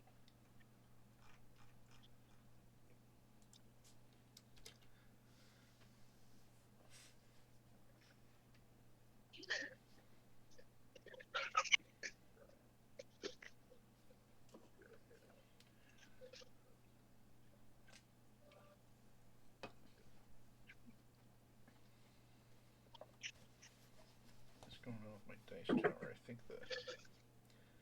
Yeah, there we go. I think the shelf inside of it fell.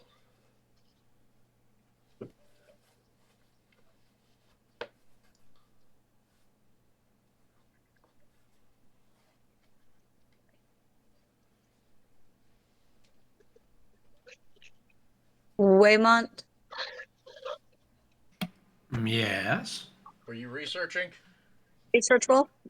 Oh, another one? Okay. With the change Well, in direction. Nigel just gave me a 12. Ah, fair enough. Fair enough. Let's see. Research. And just so that we don't waste really much time, just to point out, August can also research on this.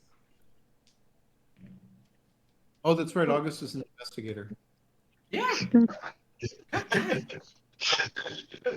heard that before. Are you sure? 21, We have please. we have suspicions. We're waiting for the evidence to be in yet. We like to build our cases carefully. Just analyse all the evidence correctly. I'm pretty sure it's saved at the top of his character sheet, so I'm going to go with a yes. Waiting on your roll, August. 20. 20. I'm not talking to August or Weymont anymore today. Many reasons. Sad face. No. You're gleeful and we both know. I passed So- them both a breath No. mint. Sad face. Dice in the dice, don't quit touching them. Two again. The problem is, especially with that 23 and 20, the answer seems to be no, but is it because we haven't ran into one at a point in time where someone could see it astrally? Or that because no one thought to? Certain things seem to imply that anything magical should leave some sort of impression, but for how long is wildly dependent on many factors, including, according to one person, which moon is in retrograde. By the way, that person also says the Earth has 4 of them. Good luck. The weirdest part is that none of them seem to think that it can leave both a physical and an astral. But that doesn't make a lot of sense under most. I'm just going to give you guys this. That doesn't totally leave a lot of sense under most magical theory, because you know that Fae can apparently have physical forms. I mean, the Dormice have a physical form. The one that River shot and killed on your doorstep had physical form. River's very sure of it. It seems that most of what you're running into is just a complete and total lack of research on this as a topic. Not Yay, so much, we're the experts. not that you're not good at your research, just that there's not a, The research isn't there. but there you go. And with that, I'm going to end the game today. I think you guys have done Before we get any more good dice rolls. right. Next time, you all come back with some sucky dice rolls. Make it the holiday present to the GM, and then someone botches. I promise, Andy, that over the Christmas period in any of your games I play, and I won't roll really well. Happy Christmas. Thank you. Now, as far as the other question, really quickly, as to let's see, August. So, if the party has had contact with other police, which they have, does that mean they have had contacts with Arcane Investigations branch that is out of Russell Square? You have had contact with Arcane Investigators. Yeah. Are they out of Russell Square? Is a good question. That was a me musing, because that's where they are in Joel's game. Yeah. Right. I don't know about that. So, that was just a me sort of out of character musing. But I was going to say, you guys definitely have had good, actually, interactions with the ones that you ran into there. Matter of fact, I believe they're the ones who first introduced you to the Grail Knight. Yes, yeah. I believe that we were dealing with ones out of Scotland Yard rather than the Russell Square branch, which is subtly different. Yeah, but yeah, there's multiple police stations. Sounds like, yeah, that sounds right. And they introduced you And I think- first to Angela, Yeah, Okay, cool. who is no longer really your main contact. She's not the Grail Knight in charge of Notitia investigation. yeah. Not that you don't still have her as a contact, just that she's not your only contact. Yeah. And I should probably give you a bit more on your current main contact. Maybe I'll do that while I'm working on the other pet project and trying to storyboard out a basically radio play, kind of. So, fun. Ooh. I don't know how far behind are you on uploading these? Because I feel like you're about as far behind as I am with uploading the podcast. Yeah, I have not had time to really look at them since we've started back up again. So wherever it was is wherever it still is. Well, hopefully you get some time because it's winter and you can't be outside working. Oh, I've still got plenty of work to do. I got family Christmas presents to work on, and yeah, I am still very busy. Well, but we would like these up eventually, sir. But yes. And then hopefully I get the podcast because I'm hoping that now that's winter, after the holidays are over, have much less, can't do as much outside. Holidays are over. So I'm hoping to get the podcast up and get storyboards done. So I hearts all of you.